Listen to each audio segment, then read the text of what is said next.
Now, we proudly present Berwick Bulldogs football on Pop Radio. Brought to you by Overhead Door of Berwick, Berwick Notary, State Farm Insurance, Sean Black and Lori Powell, First Keystone Community Bank, the Willows Golf Course, Journey Bank, Flick Brothers Electric in Bloomsburg, Blaze Alexander Family Buick GMC of Bloomsburg, Berwick Dental Arts, W&L Subaru, Nissan and Mazda, Reds Roofing, Preferred Portables, Nespoli Jewelers, Neighborhood Fence, Ken Pollock Ford, Mayo Funeral Home, ND Accounting and Consulting, and Mason's Monogram Service.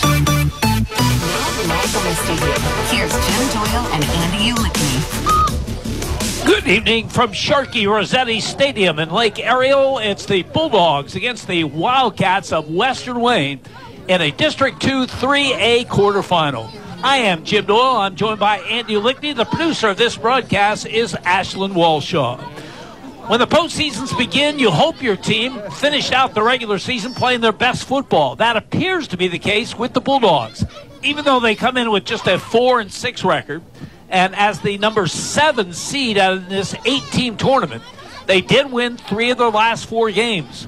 Offensively, they are led by the spectacular junior running back, Ty Wilkerson, who's rushed for over 1,300 yards and averaged over 200 yards a game through the last 4 games of the season.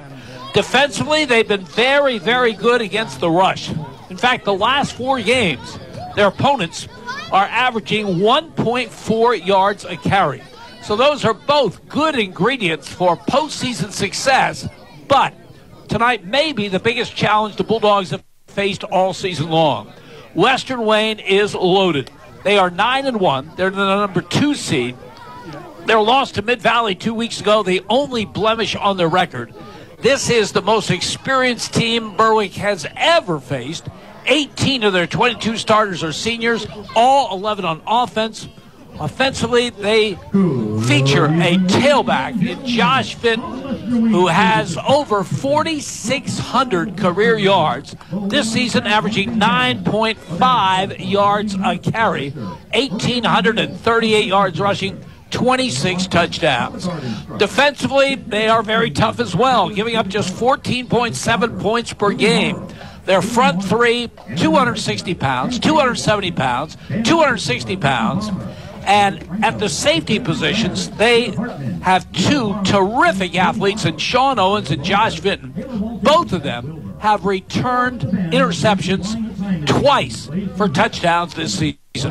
So that's the challenge for the Bulldogs here tonight. Andy Ulickney joins me for Berwick football. Andy, of course, the Bulldogs hoping they'll see some vintage 60 and 70-yard touchdown runs from Ty Wilkerson. But it would be the worst thing for Ty to just put together a lot of 5 and 6 yards run and keep the Western Wayne offense, which averages almost 38 points a game, on the sideline. Yeah, I'll agree, Jim. You know, you expect to play a real good football team in a playoff like this, number 2 seed. But, boy, this is a better than really good football team. It's a team that can really run. You've just gone through Josh Vinton's numbers. You can make the argument best running back in the state, although I'm a little partial to Ty Wilkerson. And they have the ability to throw as well to Sean Owens, who has 651 yards in receiving. You mentioned the experience. All 11 offensive starters are seniors. The defense, it's not much off of that. It's a talent-laden team that plays great fundamental football. The last team that kept Ty Wilkerson in check was Selinsgrove. And you say, well, kept in check, he had 270 yards. Yeah. But most of those came on 3 carries. 28 carries, he averaged about 3 yards a carry. And obviously that's what Western Wayne would like to do. But that was at a time when Berwick couldn't throw the ball at all. Last week, in the regular season finale against Tunkhannock, Ashton Smith was moved back to his starting spot at quarterback. That means that Billy Hansen, the team's best receiver, is back at his position. So Berwick's not going to fill the air with passes, but they need to complete a few. Well, they've added some diversity, Jim. Teams are going to stack up against Ty Wilkerson. We're going to see a 3-4 defense actually cheat the outside backers up, and it's a 52. And that's one that's geared up to try to stop the run. You know, which way they'll go, how they'll fill the gaps, we'll see. But they have size and they have experience on that defense to try to make the stops. Now, can they stop him for those short yardage? And short yardage could be 5 or 6 yards. I don't think anyone can consistently. I think somewhere along the way, Ty Wilkerson breaks through that front 8, and it's off to the races, and you see a long touchdown. The question is, how many long touchdowns will you need to match the scoring drives that we're going to see with Josh Vincent at the running back and Sean Owens as the receiver? This is a team that puts up a lot of points. I don't know if Berwick can match them score for score. We'll see how this one does play out. Shane Grodick is in his second season as head coach of the Wildcats of Western Wayne. We'll hear from him coming up next. You're listening to Berwick Football on Pop Radio. It won't be long before tax time rolls around, so remember to visit Michael Daddio CPA at ND Accounting and Consulting for your income tax needs. ND Accounting and Consulting handles both business and individual taxes, as well as offering a variety of accounting services, including payroll, auditing, and bookkeeping. For tax and accounting services, look for Michael Daddio CPA at ND Accounting and Consulting with 2 locations, 214 Pine Street in Berwick and 5929 Main Road in Sweet Valley. Free checking for you and your business. No strings attached. Sounds perfect, right? First Keystone Community Bank offers free personal and business checking options with free Visa debit card, no monthly fees, no minimum balance, and no monthly qualifying requirements. Checking with no gimmicks, just what you need. They'll be celebrating 160 years of serving their communities with 19 full-service locations and convenient digital banking tools 24/7. First Keystone Community Bank. Local banking for the community we all call home. Online at fkc.bank. Equal Opportunity Lender, member FDIC. Are you on the market for a new set of wheels? Once you find it, whether it's a functional grocery getter or a midlife crisis hot rod, the tag and title experts at Berwick Notary in Berwick are open 6 days a week, so you can be rest assured you'll be on the road and legal in no time. Berwick Notary can transfer a title, register an ATV or any kind of vehicle, and they're the only notary in Columbia County that registers boats. Berwick Notary's been serving the Bulldog community for over 40 years, and they proudly support the Berwick Bulldogs. Check out their Facebook page, and go Dogs! Stop. Don't make your next car payment. Instead, get a new vehicle at Alexander Family Buick GMC in Bloomsburg. Because right now, we're offering a 120% of Kelly Blue Book trade value buyback bonus, up to $2,500. Just find the vehicle you want from our huge selection of new Buicks and GMCs and get 120% of KBB trade-in value for yours. It's the 120% of KBB buyback bonus event going on now at Alexander Family Buick GMC in Bloomsburg. The lowest price guaranteed.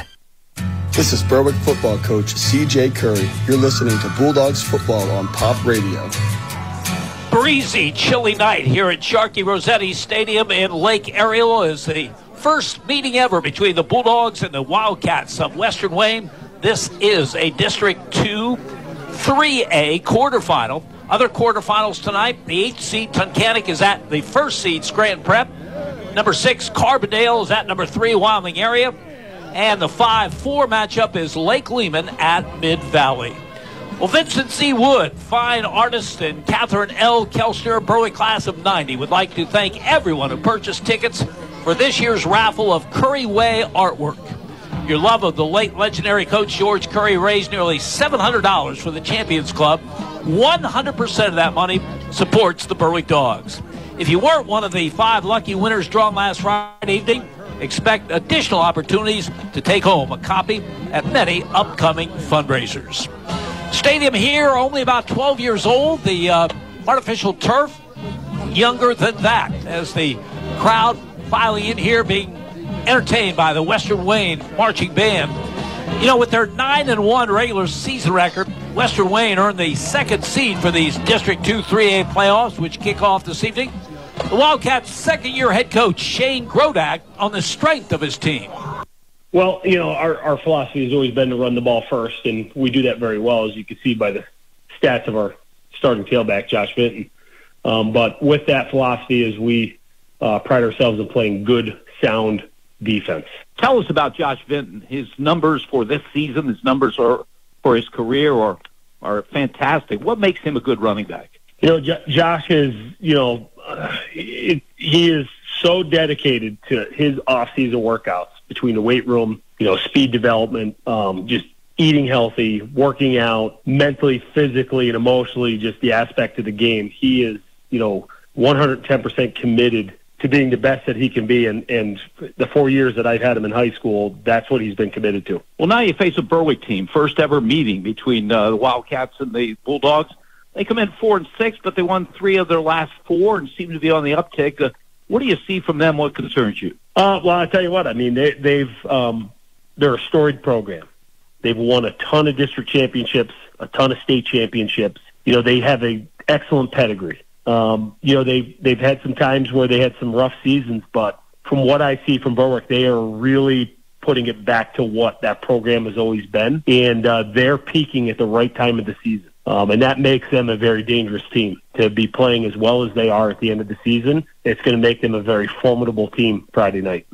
Shane Grodak in his second season as head coach of the Wildcats of Western Wayne. Last year they put it together an 8-4 record, made it to the district semifinals.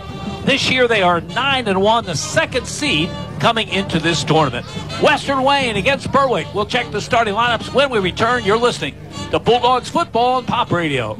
Are your appliances feeling a little bit outdated? You're looking for the best deals in town? Well, look no further than Flick Brothers Electric, your go-to family-owned appliance paradise. Flick Brothers Electric has all the top-notch name-brand appliances you could ever dream of. Washers, dryers, refrigerators, dishwashers, microwave stoves. They even give free estimates on Fujitsu ductless air conditioner heat pump units. Flick Brothers Electric on Maple Lane, keeping Bloomsburg cool, clean, and cooking for over 65 years. Call them at 570-784-3444. The Mayo Funeral Homes, located at 110 Chestnut Street in Berwick and 77 Main Street in Chickashinny, are proud sponsors of Berwick Bulldog football. The Mayo Funeral Homes, serving all faiths, makes it easier for those you love with pre-arranged funeral counseling, insurance, and pre-financed funerals. Mayo Funeral Homes also offers expert guidance in both traditional and cremation services. Mayo Funeral Homes, perfection in every detail. At Journey Bank, we believe your checking account should do more for you. That's why we offer Bazing Checking. With Bazing Checking, enjoy cell phone protection, roadside assistance, and savings both in-store and online at over 300,000 local and national retailers. Bazing Checking not only helps me save money with deals and discounts, it also protects my cell phone and provides peace of mind when I'm on the road. Bazing Checking. It's banking that looks out for you. Switch to Bazing Checking at Journey Bank today. Visit journeybank.com or stop by any of our 20 community office locations. Journey Bank. Let's get you there. For over 50 years, you've trusted Overhead Door to provide the finest quality residential and commercial garage door products, installation, and service. With winter right around the corner, your garage doors need a tune-up. For only $99 for one or $125 for multiple doors, they'll check, lube, and adjust your garage doors and openers so they operate smoothly. Call for their seasonal tune-up special, Overhead Door of Berwick. They're more than just doors. See their 5-star rating on their Google business page or visit ohdberwick.com. This is Berwick football coach CJ Curry. You're listening to Bulldogs football on Pop Radio. Bulldogs of Berwick, winners of 3 of their last 4 regular season games, coming in as the number 7 seed in this District 2 3A tournament. Here is Berwick's starting lineup offensively. The tight end, number 9, Gabe Decker. He's a 9th grader, one of the captains. That shows you how much his teammates think of him. 6'3", 180-pounder. Good blocker, 7 receptions on the season for 75 yards. The left tackle is number 56, J.J. Leonard, 6 foot, 255, a junior. Left guard is number 70, Draven Geiger, 5'11", 275, a junior. The center is a senior, number 51, Gavin Jones, 5'8", 215 pounds. The right guard is number 62, Matt Gordner, 6 foot, 280-pound junior. The right tackle is number 64, Chase Shucker, 6'2", 265-pound senior. Excellent two-way player, and a senior who had a dream come true for a lineman. He was put in the backfield, got a 1-yard touchdown run in that win over Tunkhannock last Friday. At a wide receiver position, Billy Hansen. He played much of the season at quarterback, but he's back to the position where he started the season, wide receiver. He's caught 7 passes on the season for 162 yards and 2 touchdowns. He's also run for 168 yards, averaging 4 yards a carry and 2 additional scores. The quarterback is number 1, Ashton Smith. He's 5'11", 205, a junior. Has completed 35% of his passes for 345 yards, 2 touchdowns. He does have to protect the football tonight. He's had 4 passes intercepted. 2 of them have been returned for touchdowns. At a running back spot, or a flanker, or a slot back, or tailback, whatever you want to put him, Ty Wilkerson, 6'2", 190, a junior. His numbers since week 5 of the season, just astronomical.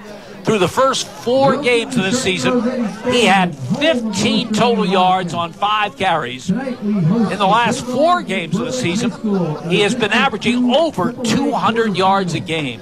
For the season, 1,382 yards and 16 touchdowns. He's averaging 12 yards a carry. When the Bulldogs use a fullback, we'll see a number of them, including number 98, George, a 6'1", 220-pound sophomore, and number 99, Everett Snyder, a 5'11", 215-pound junior. That is the starting lineup offensively for the Bulldogs under C.J. Curry in his very first season as head coach. They come in with a 4-6 record. That offense averaging 258.3 rushing yards a game. So they know they can run the ball. Can they pass it? Just 62.2 a game. 2 negatives for the Bulldogs in the season, turnovers and penalties. They have committed 32 more penalties than the opposition, and they are -5 when it comes to the turnovers. For Western Wayne, the tight end is a big guy, number 88, Hayden Mundrake. He is 6'4", 230 pounds, a senior. The left tackle is number 74, Evan Dean. He is 6'1", 260, a senior. Tony Donini, number 64, is the starting left guard, 5'10", 205, a senior. Mason Rush, number 50, is the starting center. He's 6 foot, 260, a senior. Connor Bryant starts at right guard. He wears number 52. He's 6'2", 260, a senior. And the right tackle, number 67, Jared Goldman, 6'3", 290 pounds, a senior. All senior offensive unit. That offensive line averages 255 pounds a man. When they do go to the air, they have a terrific receiver in Sean Owens. He wears number 10. He's 6 foot, 185, a senior. 31 receptions on the season. He's averaging 21 yards a reception. And he's averaging 11.7 yards a carry on 16 rushes. We may see him out of the Wildcat, just like we'll see Ty Wilkerson some tonight. The quarterback is John Pyatt, number 12. He's 6'1", 170 pounds. He has thrown for 1,107 yards and 12 touchdowns this season. The tailback is the marquee player in this offense. He wears number 28. His name is Josh Vinton, 5'8", 185, a senior. Over 4,600 yards rushing in his career. Closing in on 2,000 yards for this season, 1,838 yards rushing and 26 touchdowns, averaging 9.5 yards a carry. They will use a fullback, and he is number 34, James Jimenez, 5'10", 188 pounds, a senior. 17 carries on the season for 65 yards and a touchdown. And at the flanker spot, number 18, Lance Mayako. He's 5'9", 171 pounds, a senior. That's the starting lineup. Offensively for the Wildcats under head coach Shane Grodak, they come in 9-1, second seed in this tournament, 37.4 points per game. Rushing 231.8 and passing 96.9. So it's the Wildcats against the Bulldogs. Keys to tonight's game, Andy Lichty. Well, Jim, you highlighted that offense, and boy, you can't work the keys without mentioning stopping the running game and stopping number 28, Josh Vinton. His career, as you said, 4,600 yards this season, 1,838, averaging 9.5 yards a carry. He's a force, one of the best running backs in the state. And, they're going to come right at you. It's not a tricky type of offense. It's not counters. It's not reverse. It's just sound technique, big people, and, boy, they just force things with you. Very basic. So Vinton behind a huge offensive line. You mentioned their great size. The little guy is 205 pounds. The others, as you highlighted, 260, 260, 260, and 290. That's big offensive linemen for high school. The 5 average 255, as you just mentioned. So the Berwick D has to stop the run. They're looking to employ a 5-3 defense and putting their very biggest guys as the inside nose tackle and defensive tackles to try to neutralize some of that offensive lineman size. There's going to be 3 linebackers. That gives you 8 men in the box, and you try to stop that run before it can get going. We've been seeing R.J. Haas, the defensive coordinator, do a lot of stunting, a lot of shifting of linebackers, getting them into the gaps, getting people through and penetrating. They're probably going to want to do that so that Vinton can't get himself going and drive the ball down the field with the run. Only 3 deep in the secondary, though, when you employ that 5-3 type of look, and that leaves things open for Sean Owens. And again, you highlighted that stun receiver. He's a speedster, Jim. He's 31 catches, 651 yards, 21 yards a catch, and 7 TDs. So it's a diverse attack in that regard. They'll feature the stars, but can you stop the run? And if you do, then can you stop the pass if they go to that? Switch it around when Berwick has the ball offensively. Well, you know, your best bet is to run Ty Wilkerson. You mentioned his numbers of late. Since the 5th game of the season, he's been unstoppable. An amazing running back, 1,382 yards after that opening of the season in the first 4 games where he had just 15 yards rushing. But it'll be expected. Western Wayne is a good team, very experienced defense, a lot of upperclassmen playing in there. And they run a stout 3-4. Now, 3-4 sounds tricky, but basically move the outside linebackers up, and it's another 52. You have quality athletes, experienced athletes, and they play great technique. So they're hoping to game plan to stop Ty Wilkerson, whichever way he's going to come. They want to make sure they can stop it. And then they have the secondary behind it in case he does break through. Now, Berwick... Hey, you can't give up on Ty Wilkerson even if they game plan to stop him. Even if they, stop him in the first 10 plays, you keep running him. Eventually he'll break one.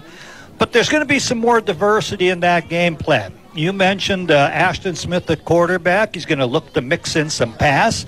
He has speedsters on the outside, and the especially dangerous one is Billy Hansen. He had to play quarterback mid-season to get them through some troubled times. Now he's back in his normal position. He showed it last week with a nice touchdown reception. Also, I think Western Wayne needs to be conscious of the running back in Gavin Galusha and in the tight end Gabe Decker. I think those are the weapons that Berwick's going to try to employ. We'll see how it plays out on this field, Jim, and it's a beautiful field it is. AstroTurf, well-lined. Nice stands here on the near side. Berwick has a little crowd over on the far side with the band coming. Bit of a hassle to get up here. The GPS didn't want to bring us to the field, took us to the elementary school, but once we got here, we've been treated royally, and we have a nice perspective to call this game. Bulldogs about to make their way on the far side of the field. White jerseys tonight, white helmets, silver pants, blue numerals, and trim.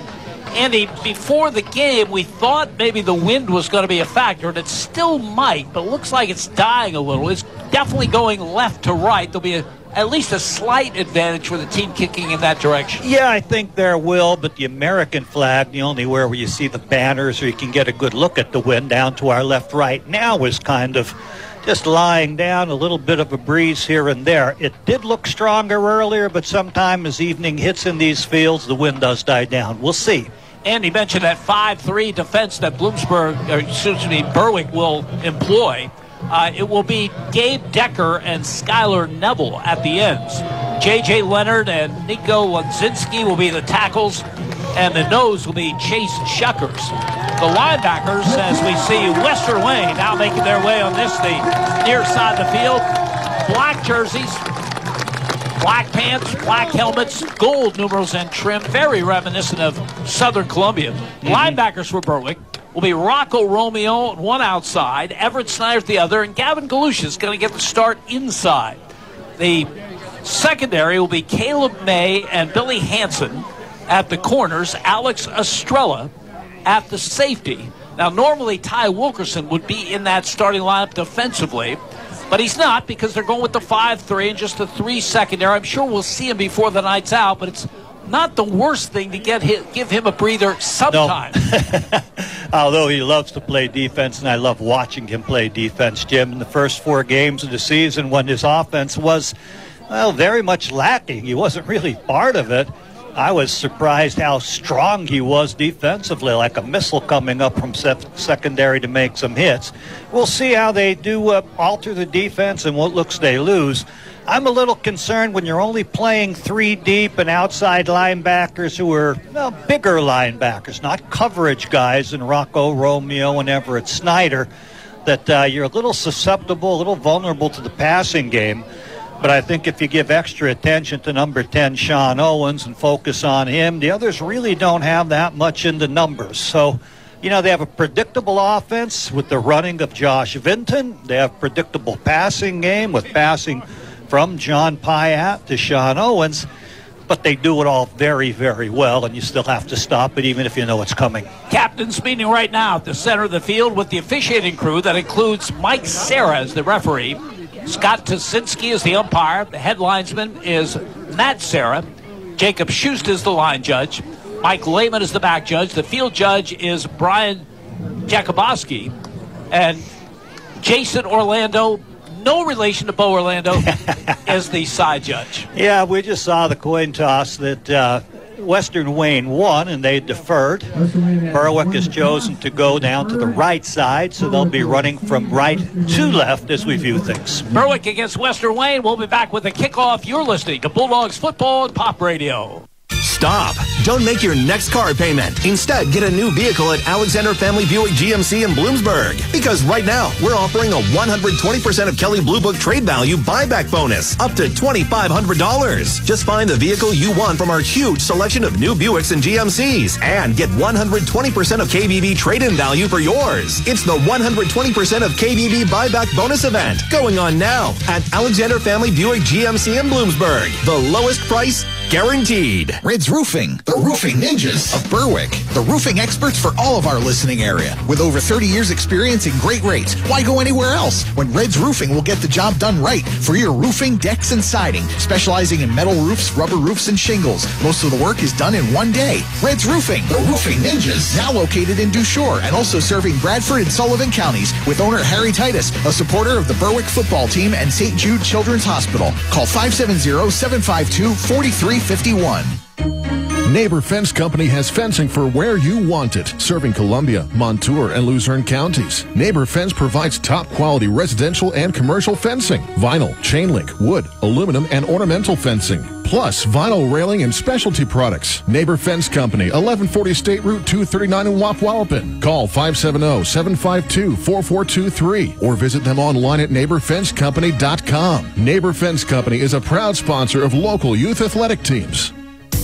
Are you on the market for a new set of wheels? Once you find it, whether it's a functional grocery getter or a midlife crisis hot rod, the tag and title experts at Berwick Notary in Berwick are open 6 days a week, so you can be rest assured you'll be on the road and legal in no time. Berwick Notary can transfer a title, register an ATV or any kind of vehicle, and they're the only notary in Columbia County that registers boats. Berwick Notary's been serving the Bulldog community for over 40 years, and they proudly support the Berwick Bulldogs. Check out their Facebook page, and go Dogs! W234BH West Hazelton at 94.7, WBWX W242CY Berwick at 96.3, W282CO Bloomsburg at 104.3, and W288CF Danville at 105.5. Your home for Berwick Bulldogs football is Pop Radio, a Seven Mountains media station. WHLM Bloomsburg. High school football's second season. The postseason playoffs are upon us here at Lake Ariel. It is a District 2 3A quarterfinal. First ever meeting between Berwick and Western Wayne. As Andy told you earlier, Western Wayne won the toss, deferred to the second half. They'll be kicking off. Berwick moving from our right to our left. That wind that we mentioned, what there is of it, will be going in the Bulldogs' face here in the opening quarter, as Caleb May and Ty Wilkerson deep anticipated the opening kickoff by the Wildcats' Jacob Wells, and this one is underway. It'll be Caleb May back at the Berwick 5-yard line to the 10, takes the far side, the 20, and just tripped up at the 25. Well, that's a good play in the open field because May had some running room down this near sideline. Yeah, speedster Sean Owens was the man who got down, was able to grab him, trip him up by the toe. Otherwise, he would have had another 20 yards or so before meeting tacklers. Western Wayne defensively, three big guys up front, Connor Bryant, Paul Borowski, and Evan Dean. Outside linebackers, John Pyatt and Quinn Schwartz. Inside, Vincent Baldini and James Jimenez. The corners, Archer Long and Lance Mayako. The safeties, Josh Vinton and Sean Owens.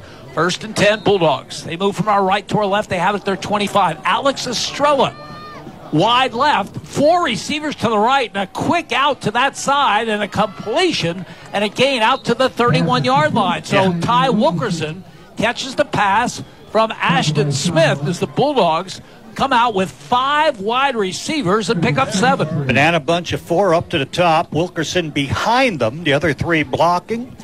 And they gave a nice shield for Wilkerson to make the catch 2 yards deep from his line of scrimmage and then take it out a good 7 yards on the opening play. 2nd and 3, Berwick at the 32-yard line. Just underway. This time a slot to the left side and a slot to the right. Now after a shift, blocking back to the left. Handoff is to Wilkerson, starts out left and cuts it inside, defended very, very well. And a gain of maybe a yard on the play. Yeah, maybe a yard. He shifted power backs to the left side, and then Wilkerson in the slot on the right comes in motion. Takes it with a jet sweep type of action.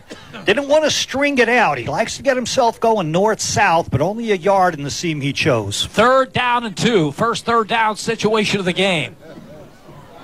Wilkerson lines up behind Ashton Smith in the pistol. Wilkerson gets the call, tries the right side, and does not get there. Does not get back to the line of scrimmage. He's brought down at the 31. His counterpart, Josh Vinton, the excellent running back for this team, plays linebacker.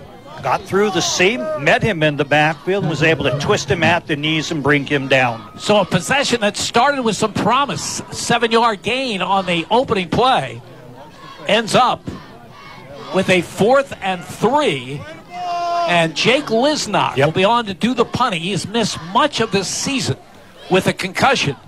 Good snap by Aiden George. Kick is away. Low line drive kick. Berwick covers it very, very well. Takes a pretty good roll and rolls dead about the 37-yard line of Western Wayne. That's where the Wildcats will put it in play with 9:48 to go in a scoreless first quarter. And we'll get our first look at Josh Vinton, not defensively but offensively. Again, a career 4,600-yard career so far. He's 162 yards shy of 2,000 for this season.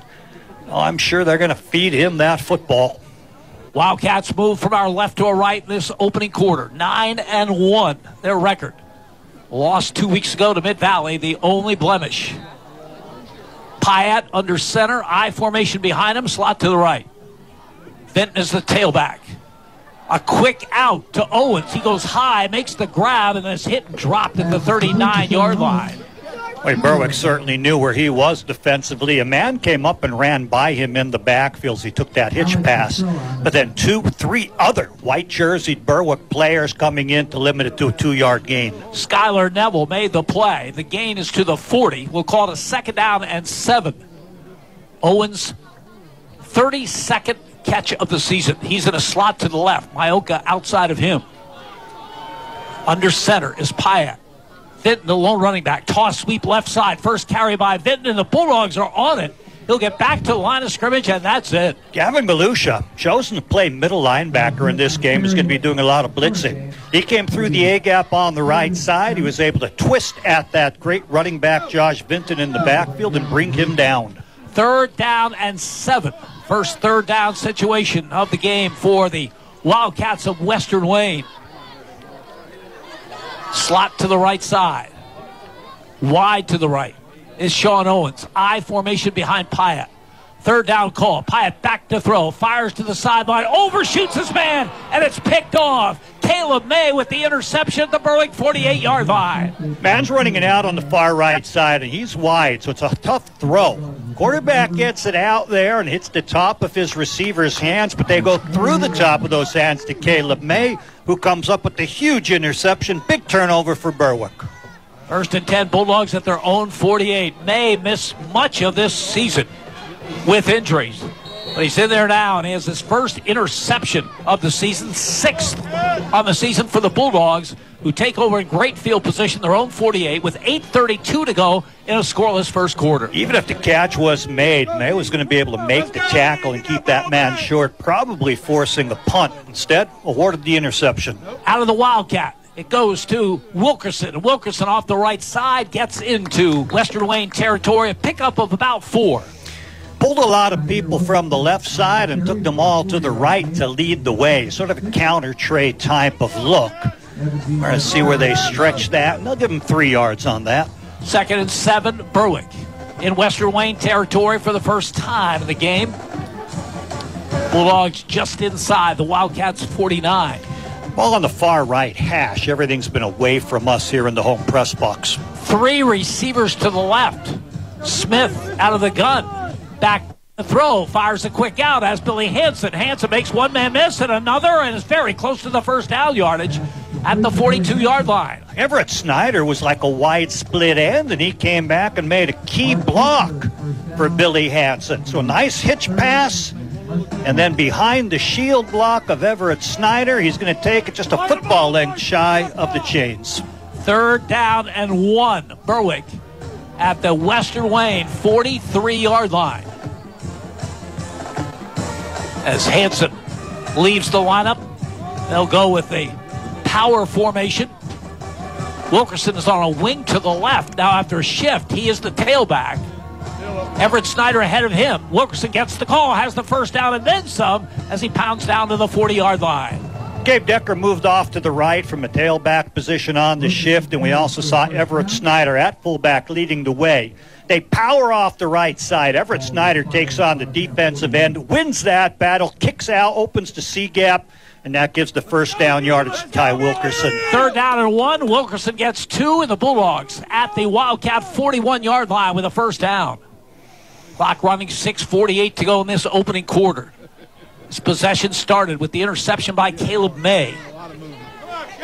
Gavin Jones, the center, over the football at the 41. Under center is Ashton Smith. Gives the ball to Wilkerson, tries the left side. Nothing doing. He may not have gotten back to the line of scrimmage. No, I don't think he did that time, Jim. And it's Vincent Baldini, linebacker, coming up, meeting him square in the hole and driving him back for 1. They'll lose a yard to the 42-yard line. 2nd down and 11, Berwick. They've been varying the offense. Been throwing passes, 2 completes, both of 7 yards. They've been working Ty Wilkerson, different ways of the running game. See what they do here on 3rd and a little bit longer with 11 needed for the Chains. 3 receivers to the right. Smith out of the gun. Back to throw. Fires a quick out to Wilkerson. Makes one man miss and then is brought down about the 40-yard line. Boy, good pursuit by the defense by the Wildcats. Yeah, Vincent Baldini yet again, instead of stuffing up the middle and hitting Ty Wilkerson, he's keying on him in the little swing pass game. Chases him out to the wide toward the Berwick sideline, slows him down, and twists him to the ground for just about no gain. So the completion gains nothing, and it's 3rd and 11, Berwick at the Western Wayne 42-yard line. Slot to the right side. Out of the gun.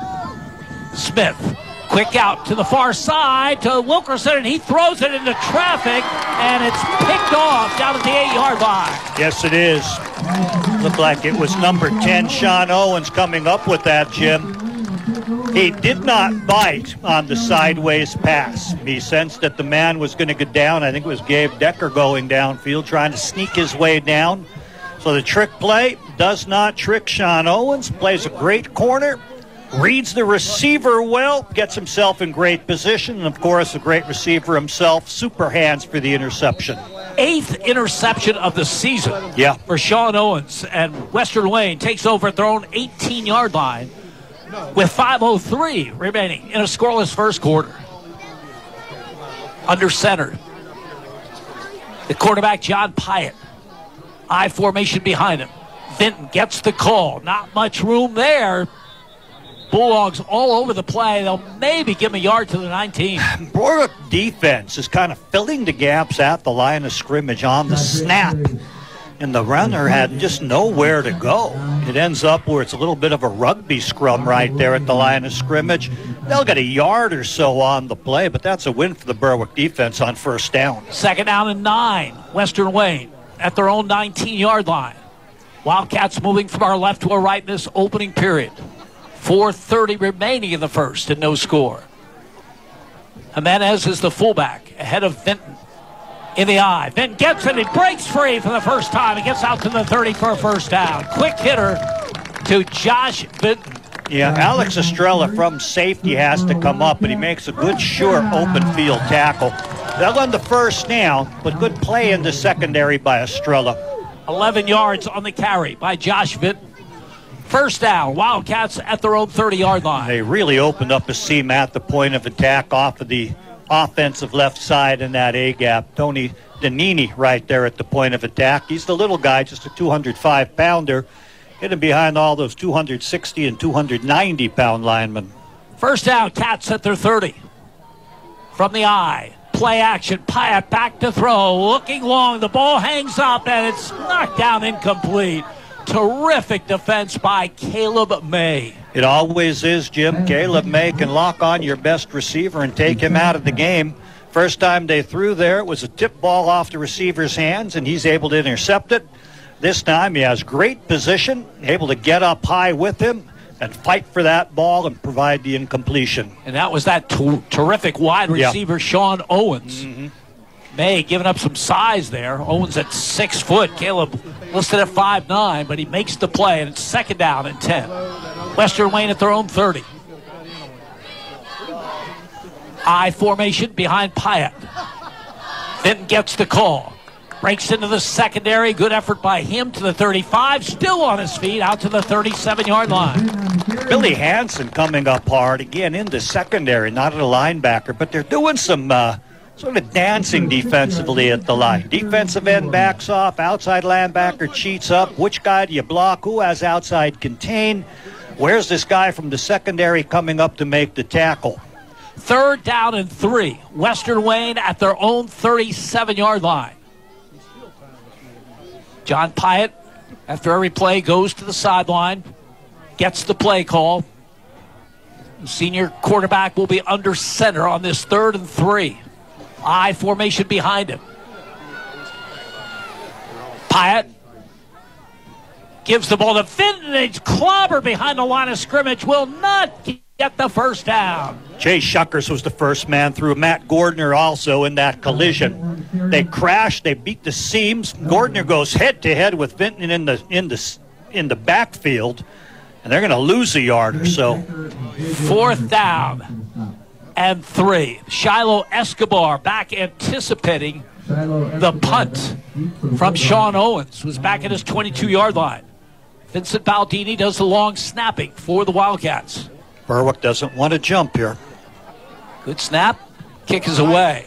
Nice kick with the wind. Fair catch by Escobar. Back at the Berwick 21-yard line. So the Bulldogs will get it for the 3rd time in this opening quarter, which has 2:08 remaining. Still no score.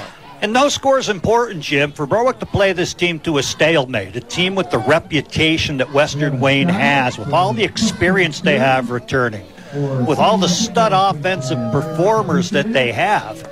Berwick's been able to stymie the things offensively that Western Wayne does best, and offensively they've been able to move the ball. So you start believing, hey, we're in this game and we can win this game. A confidence you can only get as you play. Berwick 1st and 10 at their own 20-yard line. Ty Wilkerson will take the snap out of the Wildcat. He's going to try the left side, look for some room. There's not much there. And then he goes backwards as he tries to reverse his field. We'll see where they mark it, but it's going to be a loss of 3. Looked like it was going to be a gain of 3. Sean Owens met him near the line of scrimmage and started driving him. And I don't know if he lost him and then he reversed his field. Let's see where they put the ball down. Right at the line of scrimmage, the 20. So it's 2nd down. And maybe closer to the 21, so give Ty a yard there. 2nd and 9, Berwick. Nice aggressive play by Sean Owens, who's listed as a safety coming up to the line of scrimmage. Blocking backs to the right. Wilkerson takes the snap, tries that right side, looks for some room, and he is gang tackled about the 25-yard line. Is the ball on the ground? And the officials say yes. Berwick has turned it over for the 2nd time in this opening quarter. He keeps fighting for the additional yardage, Jim. Again, Sean Owens almost shadowing him. Beats him up at about 2 yards of the gain. And as Ty Wilkerson keeps fighting for yardage, the ball squirms away, and Western Wayne coming up with the football. At the Berwick 26-yard line. 1:18 remaining in a scoreless first quarter. So Ty Wilkerson has accounted for 2 turnovers in this opening quarter. Pass, which he had intercepted, and now a fumble. And Western Wayne trying to cash in at the Bulldogs 26. 3 receivers to the right. Pyatt gives to Vinton, and he will get maybe a yard to the 25. Defense is really moving before the snap, getting out of position where the blockers can't get at him, getting some penetration. Now, that time they didn't get the penetration where the runner was going, but they still were able to stop him for no gain. 2nd down and 10. Western Wayne at the Berwick 26-yard line. And under a minute remaining in this quarter. Berwick 2 turnovers in the opening quarter. Western Wayne 1. Neither team has cashed in just yet. Here's the 2nd and 10 call. Pyatt will operate out of the gun. Vinton to his right. Man in motion. The motion man takes the handoff, hit behind the line, and then is brought down the 28-yard line. Skylar Neville made the initial hit. He's getting up slowly. Didn't make the play, but certainly slowed it down. Slowed down things enough that others can come up. Was it Sean Owens who had the ball there, Jim, on that semi-end around? Yes, and it was J.J. Leonard who made the stop on the final play of this first quarter. Western Wayne nothing, Berwick nothing. You're listening to Bulldogs football on Pop Radio. Be moved in a Mazda from W&L. Jump in with the whole family for a night of memories in the 3rd row Mazda CX-90 plug-in hybrid, offering 1.9% financing for 72 months. Or choose bold utility in the all-new CX-70. You will elevate your driving experience with a comfortable cabin and expansive cargo capacity. Right now, W&L Mazda is offering 2.9% for 72 months. See us off Route 11 in Northumberland and online at WNLMazda.com. Financing available to well-qualified applicants only. Offer cannot be combined with any other discounts or incentives other than loyalty or military offers. Offers end 10/31/24. See W&L Mazda for complete offer details. I absolutely love the commercials. They're a little snarky. People remember that. It did not sound like an ordinary flower shop commercial. Hi, my name is Colleen, and I'm the owner of Something Special Flowers and Gifts in Sunbury. He came from the garage that he works at. He heard the commercial on the radio at work. He's like, I remember to buy my wife anniversary flowers because he heard the commercial on the radio. You know, that's money well spent right there. Radio works, and it can help your business too. Learn more at YourStoryOurHelp.com. This is Berwick football coach C.J. Curry. You're listening to Bulldogs football on Pop Radio. No score after 1 quarter of play, and a big play coming. Western Wayne at the Berwick 28-yard line, 3rd down and 12. We mentioned that both these teams feature a tremendous running back with huge numbers, but the story of this game so far is the defense against the run by both teams. Yeah, R.J. Haas, defensive coordinator for Berwick, has a decision to make. It's a passing situation for most teams, so you'd like to get 4 people back into your secondary and focus on Sean Owens, maybe lean double coverage in his direction. But you don't want to forget about Josh Vinton, who can run for 13 if you give him a seam. Western Wayne moving from our right to our left in the second quarter that is about to begin. 3rd and 12. Vinton is not in that backfield. Nope. 3 receivers to the left, 2 to the right. Now here comes a man in motion, and Pyatt hands off to the motion man, and he will go nowhere. Gang tackle at the 29-yard line. Rocco Romeo among the people in on the play. It was Josh Vinton, Jim. They had him flanked out on the right. He came from that slot position to take a jet sweep and try to run for it, but he's going to get stymied by the Berwick defense. It's come again. Shooting through, 1 yard deep, across the line of scrimmage, and looking for the football. 4th and 13. Too long for a field goal, too short to punt it. So we'll see a play from scrimmage for Western Wayne at the Berwick 29-yard line. Football in the middle of the field between the 2 hash marks, so they can go right or left. Pyatt will operate at the gun after this Western Wayne timeout. 11-11 to go. First half, no score. You're listening to Berwick football on Pop Radio. This is Mike from M&M Carpet One in Bloomsburg. Is this the first time you've shopped with us? Let me explain why you should shop at a Carpet One store. We have over 1,300 store buying power. Carpet One stores sell more floor covering than the two big box stores do combined. That means not only do you get the best price, but you get to work with flooring professionals throughout the entire process, from estimates to installation. No one will give you more for your flooring dollar than M&M Carpet One in Bloomsburg. This is Berwick football coach CJ Curry. You're listening to Bulldogs football on Pop Radio. 11-11 remaining in a scoreless first half. Big play coming following this Western Wayne timeout. They have the ball at the Berwick 29-yard line, but they face a 4th down and 13. And again, Berwick defensive coordinator R.J. Haas has a decision. You play extra men in the secondary against the pass, or you keep all the attention on Josh Vinton. Last time they were able to stuff the run, although it was coming out of a 5 wideout type of look. I'll probably see what the formation is and try to read things from there.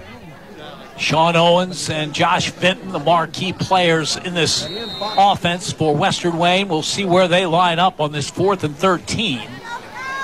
Owens will be one of 3 receivers to the left, and Vinton is to the left of quarterback John Pyatt.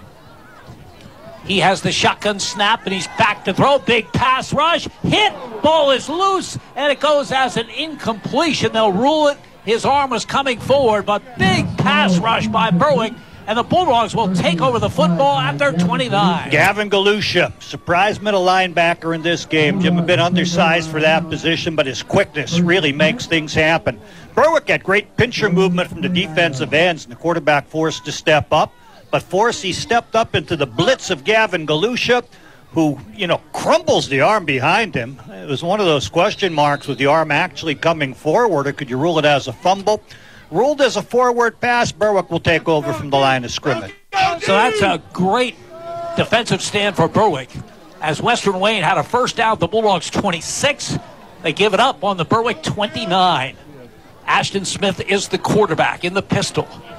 Ty Wilkerson behind him. Wilkerson gets the call, tries the right side, and is brought down for a loss in the play. A flag down will after the play.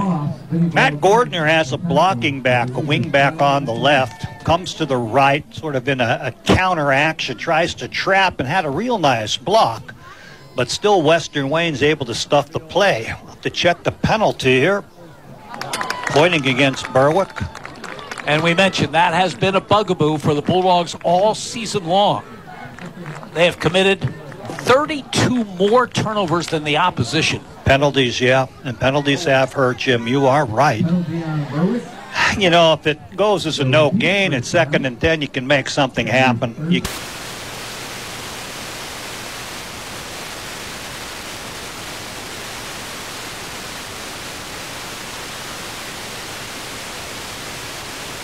Six yards. He hasn't been able to.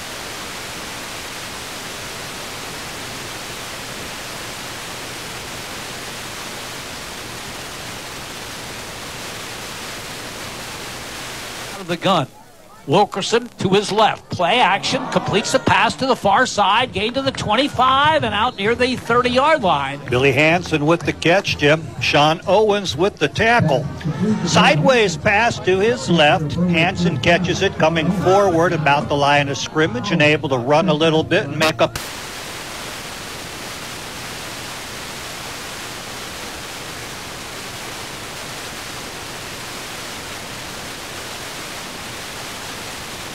To the right. Smith again out of the gun. Wilkerson gets the call, tries the left side, lowers his shoulder, and gets out a couple yards short of the first down yardage. Well, we talk so much.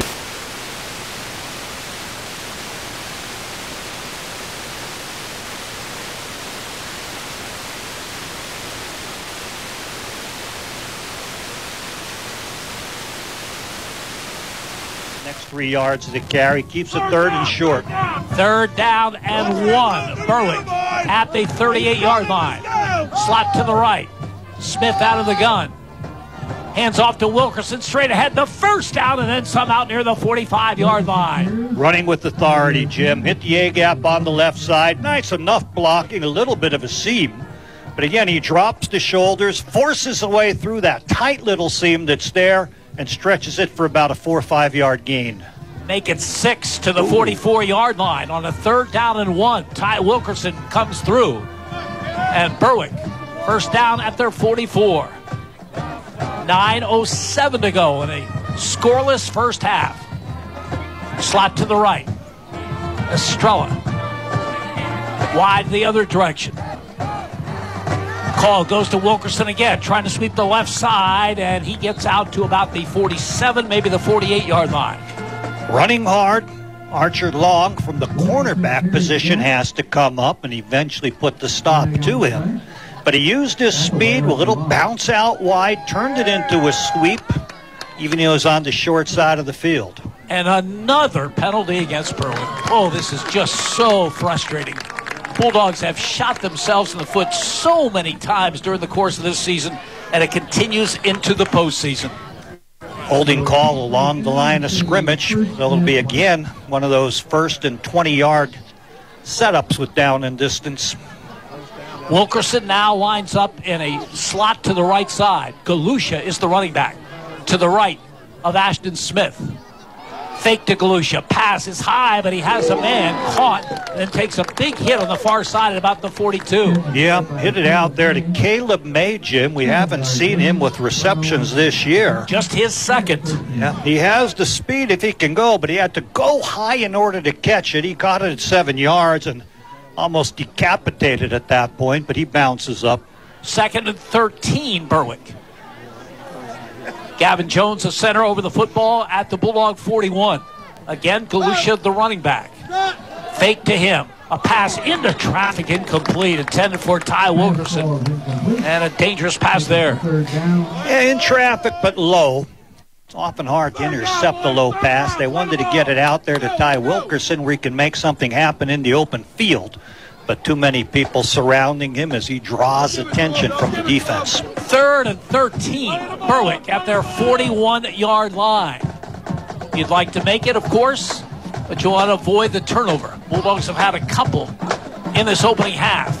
They survived both of them, and there is no score with 7:58 remaining.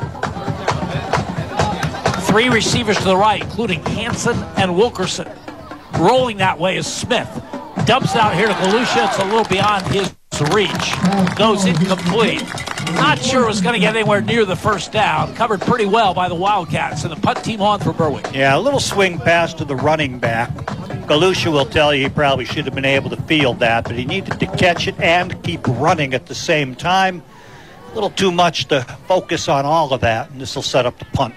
Sean Owens deep, anticipating the punt from Jake Lisnock. Looking at that flag, there's not much of a breeze blowing right now. Should be a factor either way. As Lisnock back at his 27, gets the snap, gets the kick away. Then he's run into a flag down as the ball goes inside the 20 and covered by Caleb May at about the 17. Hayden Mundrake was coming up the middle, Jim, along with 2 other people. The 2 others ran past the punter. Mundrake coming up the middle kind of slow motions himself and gives him a noticeable bump. You had to throw the flag. Now, is it enough for the first down? Is it an automatic first down? Let's see. Not automatic. If it's 15, it is a first down.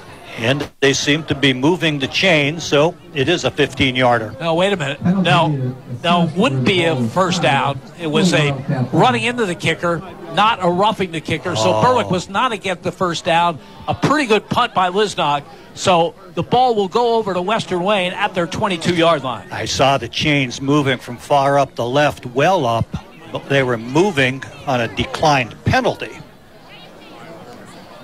Let's see where they mark it. Looks like the 19-yard line, Jim, by the chains. Yeah, I thought that if it was so closer to the 17. So that's where Western Wayne will put it in play at their 17-yard line. Instead of them and he's right, the chain is at the 19, but it should be. They'll need 13 yards for the First down. Josh Vinton, deep in the backfield, gets the call off the right side, hit from behind as he gets to the 21. He'll pick up about 4. Good hustle coming back. Gabe Decker, right defensive end, had a good crash into the backfield, but he's away from the play. But he didn't give up on it. He chased the running back, and as the running back had to gather himself, Gabe Decker's able to put him down on the ground. Gabe Decker, just a 9th grader, has played almost the entire season both ways, tight end and defensive end. 2nd and 6. Western Wayne at their 21. Jimenez is the fullback. Head of Vinton in the eye. Vinton gets the call off the left side, has a head of steam now, close to the first down yardage, but not quite there as he gets up near the 27-yard line. And I think it might be a first down. They are moving the chains. Everett Snyder at right outside linebacker at the close down inside and get him. But not until the guy with the head of steam is able to charge ahead and move the chains. Quick moving first half, 6:50 remaining, no score. Western Wayne first down at their own 28-yard line. Wide receiver to either side. Pyatt under center, I formation behind him. Vinton gets the call. Straight ahead, he'll get about 2 to the 30-yard line. Gavin Galusha on top of that pile as well, Jim. Again, a little small for a middle linebacker, but he uses his quickness, able to avoid the blockers. Berwick's front 3, the big guys upside, are taking on people and closing down the gaps, playing it really tight. They limit Josh Vinton to just a yard on that run. 2nd down and 8 is the ball at the 30-yard line. I formation.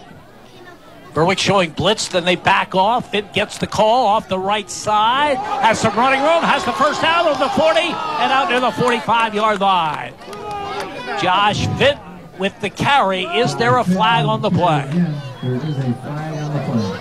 And it'll be a hold at the line of scrimmage against the Wildcats, Jim.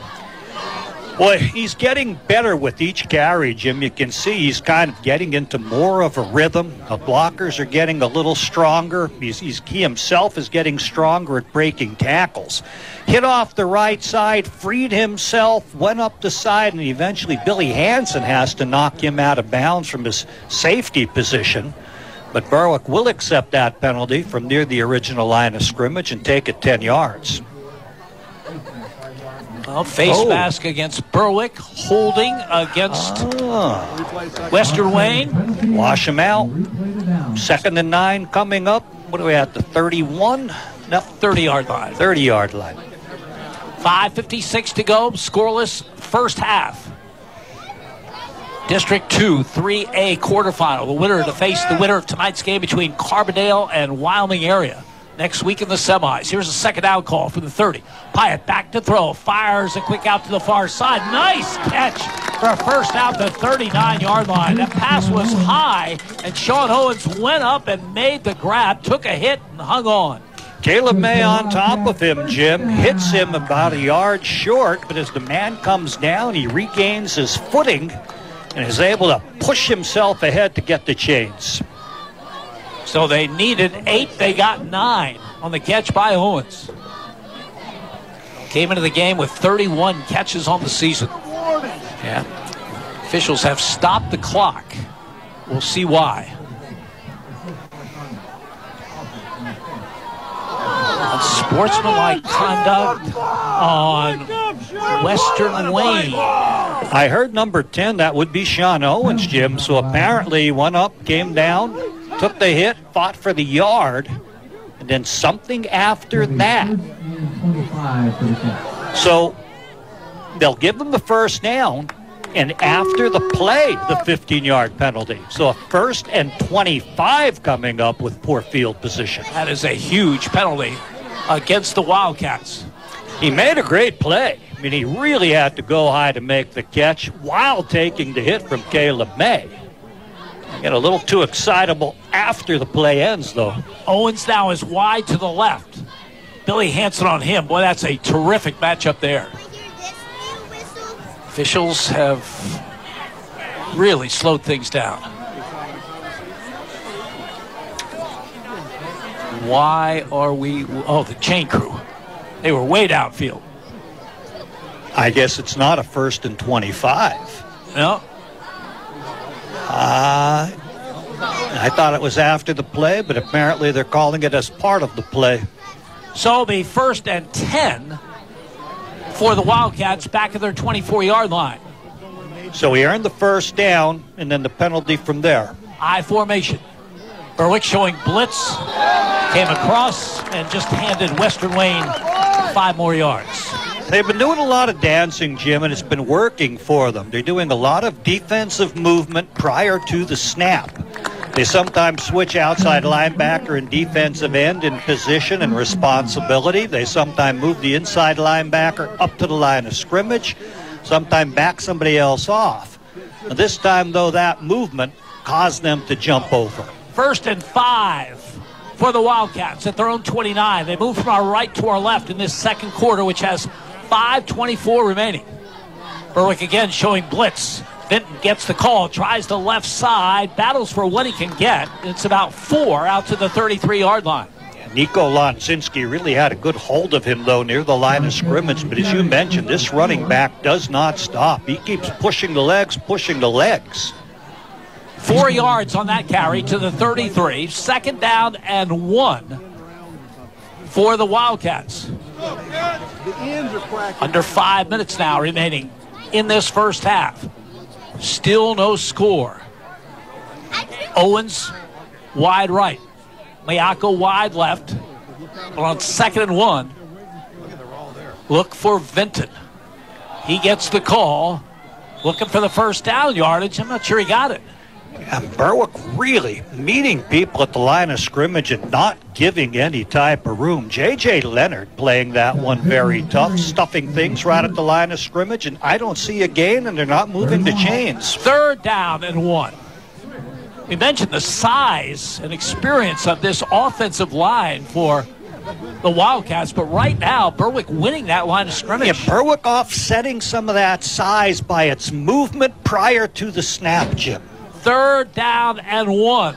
Again, Vinton, the tailback in the eye, gets the call off the right side, has the first down over the 35 out to about the 36-yard line. J.J. Leonard yet again catching him, but he's able to drive and fall forward with his body to be able to earn the chains. So 1st and 10 for the Wildcats. They have 2 timeouts remaining as we go under 4 minutes remaining in this second quarter. And when do they diversify and go away from Josh Vinton and try to hit their tough receiver, Sean Owens? Might be this play. He's wide to the right. Billy Hansen has that tough assignment.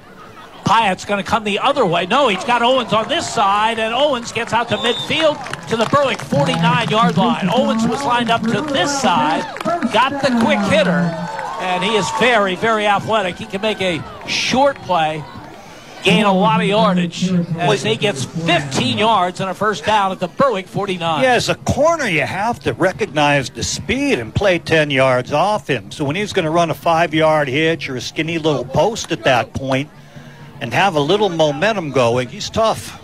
From the Berwick 49, toss, sweep, left side. Vinton runs out of sideline, and Berwick does a good job getting him out after a couple yards. Gabe Decker among the people in on the play.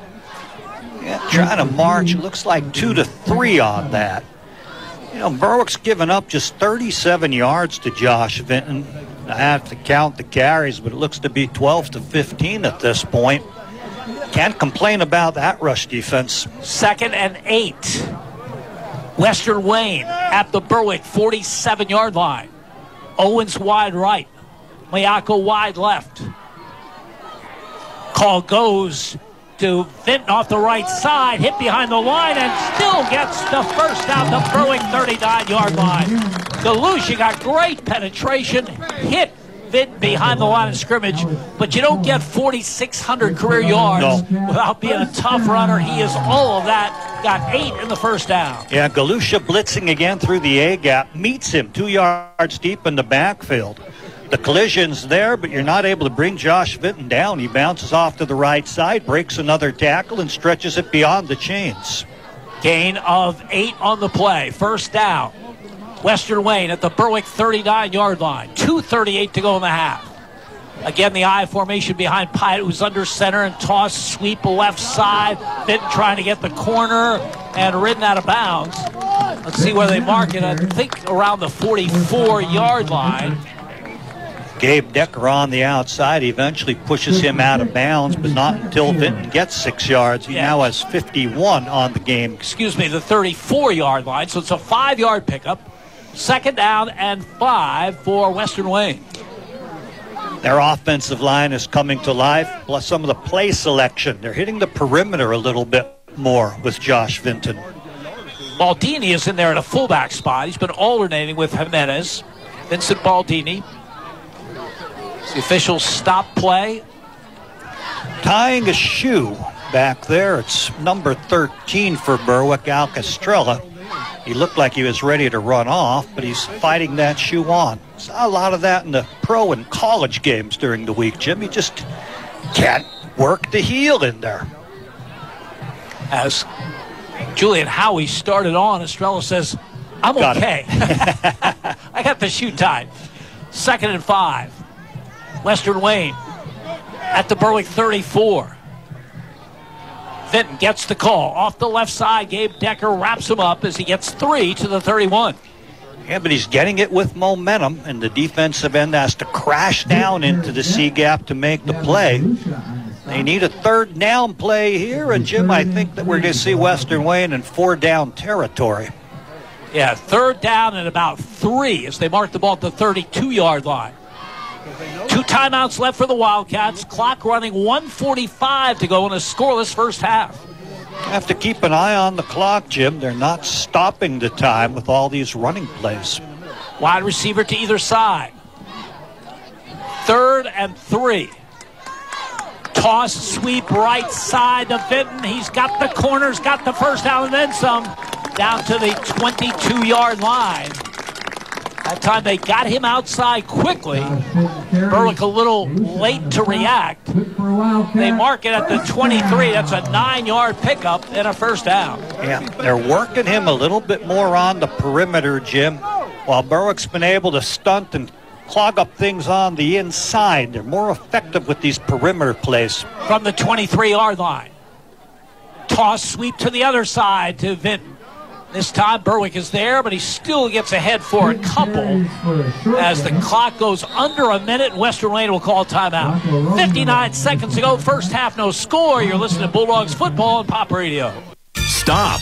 Don't make your next car payment. Instead, get a new vehicle at Alexander Family Buick GMC in Bloomsburg. Because right now, we're offering a 120% of Kelly Blue Book trade value buyback bonus, up to $2,500. Just find the vehicle you want from our huge selection of new Buicks and GMCs and get 120% of KBB trade-in value for yours. It's the 120% of KBB buyback bonus event going on now at Alexander Family Buick GMC in Bloomsburg. The lowest price guaranteed. This is Berwick football coach C.J. Curry. You're listening to Bulldogs football on Pop Radio.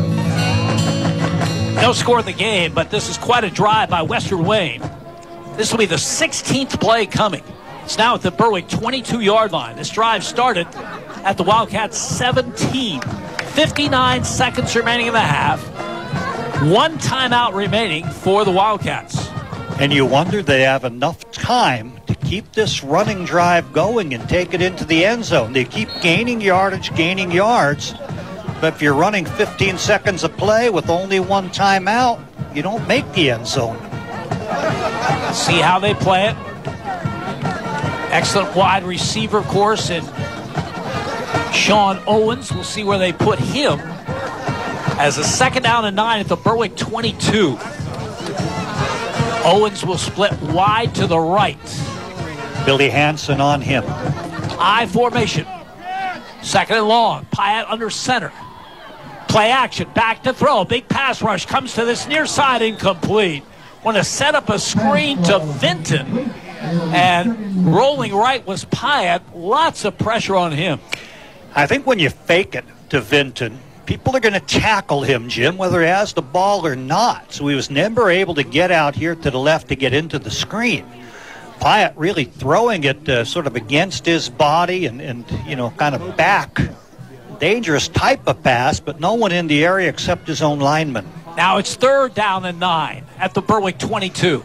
54 seconds to go in the half. Owens again wide right. Hanson with that tough assignment. I formation, back to throw. Pyatt looking long downfield into traffic, and it goes incomplete. Great coverage down at the goal line, intended for Maioka.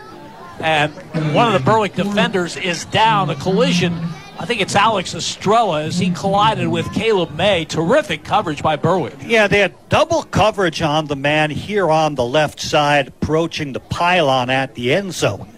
So they were able to defend it. But as they get to the ball, they collide into each other and fall over the receiver. And they're going to have a little stoppage while they do tend to the injured Berwick player in the end zone. 48.3 seconds to go in this scoreless first half. 4th and a long 9 coming up. You would think a passing situation, but it's a one-and-done type of thing. The clock doesn't matter as much right now as do the chains. You need to convert and get the first down or get it into the end zone. You know, Caleb May has missed a lot this season with injury, and he is a terrific corner. Oh, he's as good as they get. I call him a cover corner because he can cover almost anyone I've seen. Always seems to be in the back pocket in great position. He has the speed. He has the athleticism to go high. And Alex Estrella joins him in the secondary at the safety spot. He has been a terrific player for Berwick as well. So 4th and 9.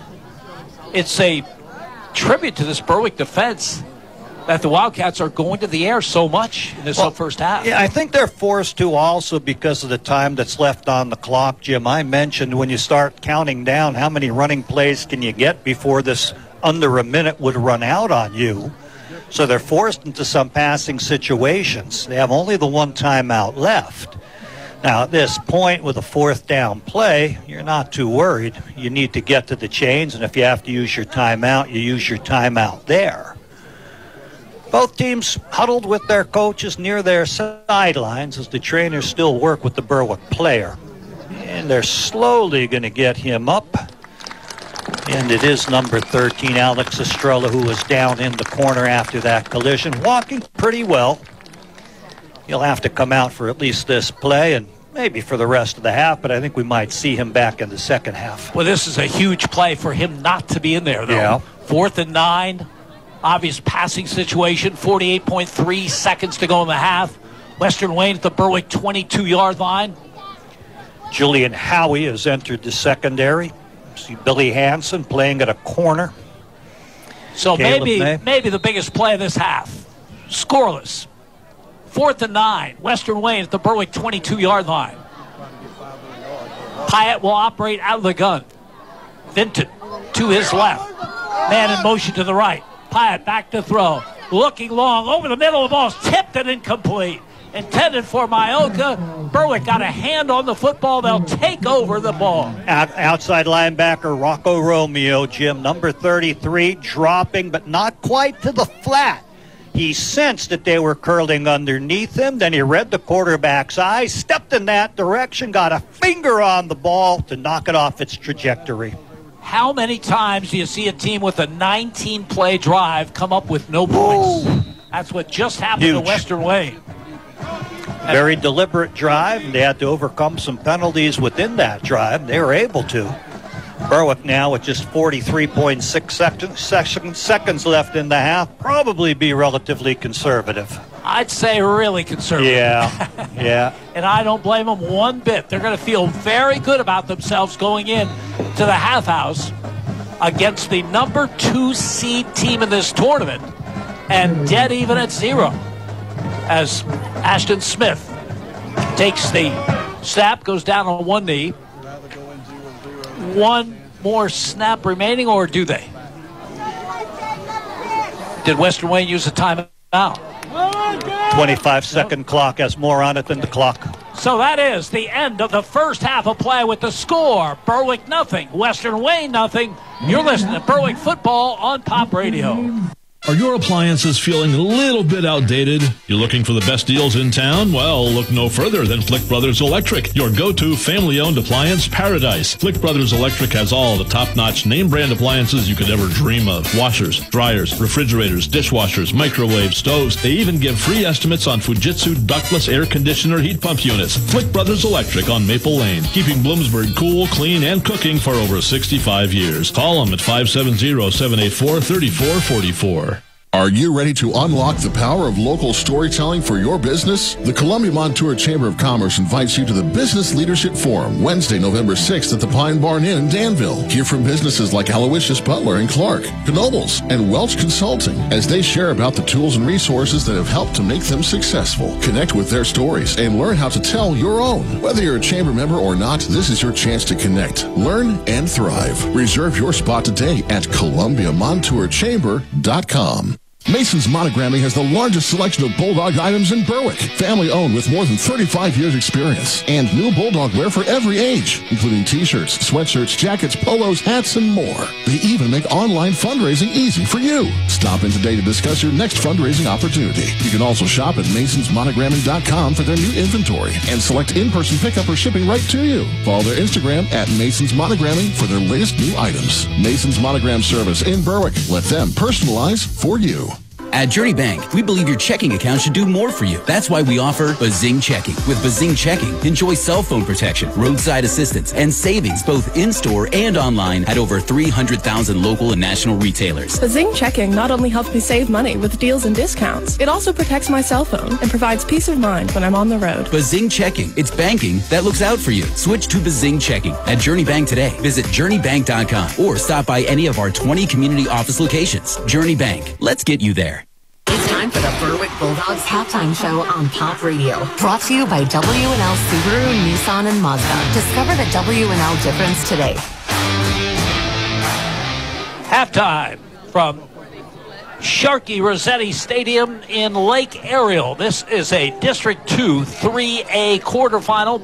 And Berwick, the number 7 seed, giving the number 2 seed Western Wayne all they want. We are scoreless at the half. The teams exchanged turnovers in that first quarter.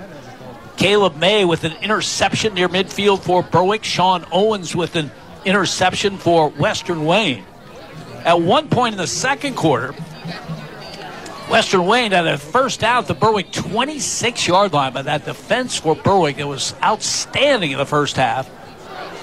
Kept coming at them. They ended up losing the ball on downs at the 29 in that second quarter. Western Wayne put on one of the longest drives you'll ever see to come up short of points. They started at their own 17. They put together a 19-play drive. Eventually had a 4th down and 9 at the 22-yard line of the Bulldogs. But the pass by John Pyatt was deflected by Berwick linebacker Rockio Romeo. Bulldogs took over, took a couple knees, and we end the first half of play with the score, Berwick nothing and Western Wayne nothing. Stay with us at the half. Ashlyn Walshaw will bring us updated on the playoff football scoreboard, and Andy Lickney will have all the first half stats. You're listening to Bulldogs Football on Pop Radio.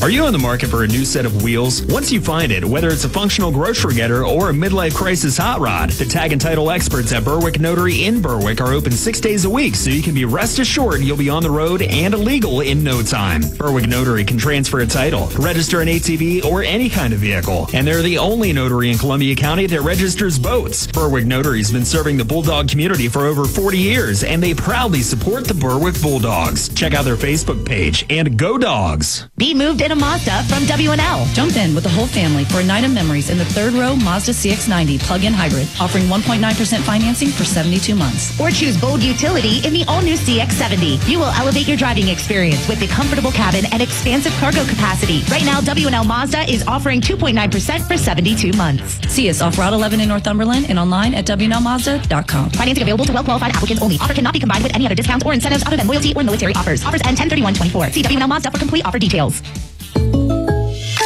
When you're shopping for insurance, you might say, "What? Huh?" I'm so over this. But what you really need to say is something that could actually help.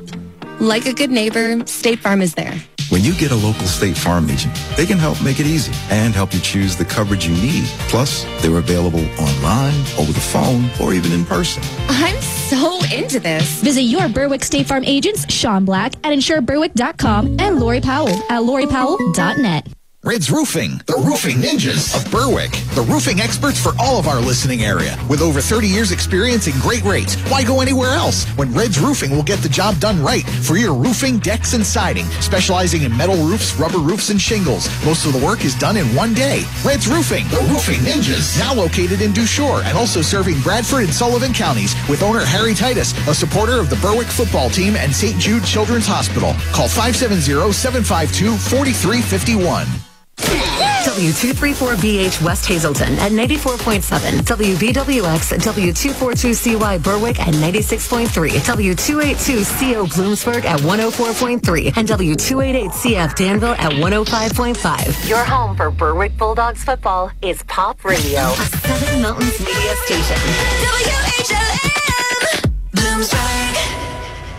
Halftime from Western Wayne High School in Lake Ariel. The Bulldogs locked up in a 0-0 tie with Western Wayne. Stats from that opening half, Andy Lickney. When you see two of the best running backs in the state going head-to-head, Jim, what do you expect? A shutout at halftime. And very limited rushing for either team. The defenses on both sides are throwing the gems.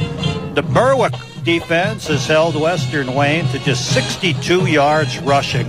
This is a team that averages 231 yards a game. You're just 62 yards in the first half, 28 in the passing game, a total of 90 yards in total offense.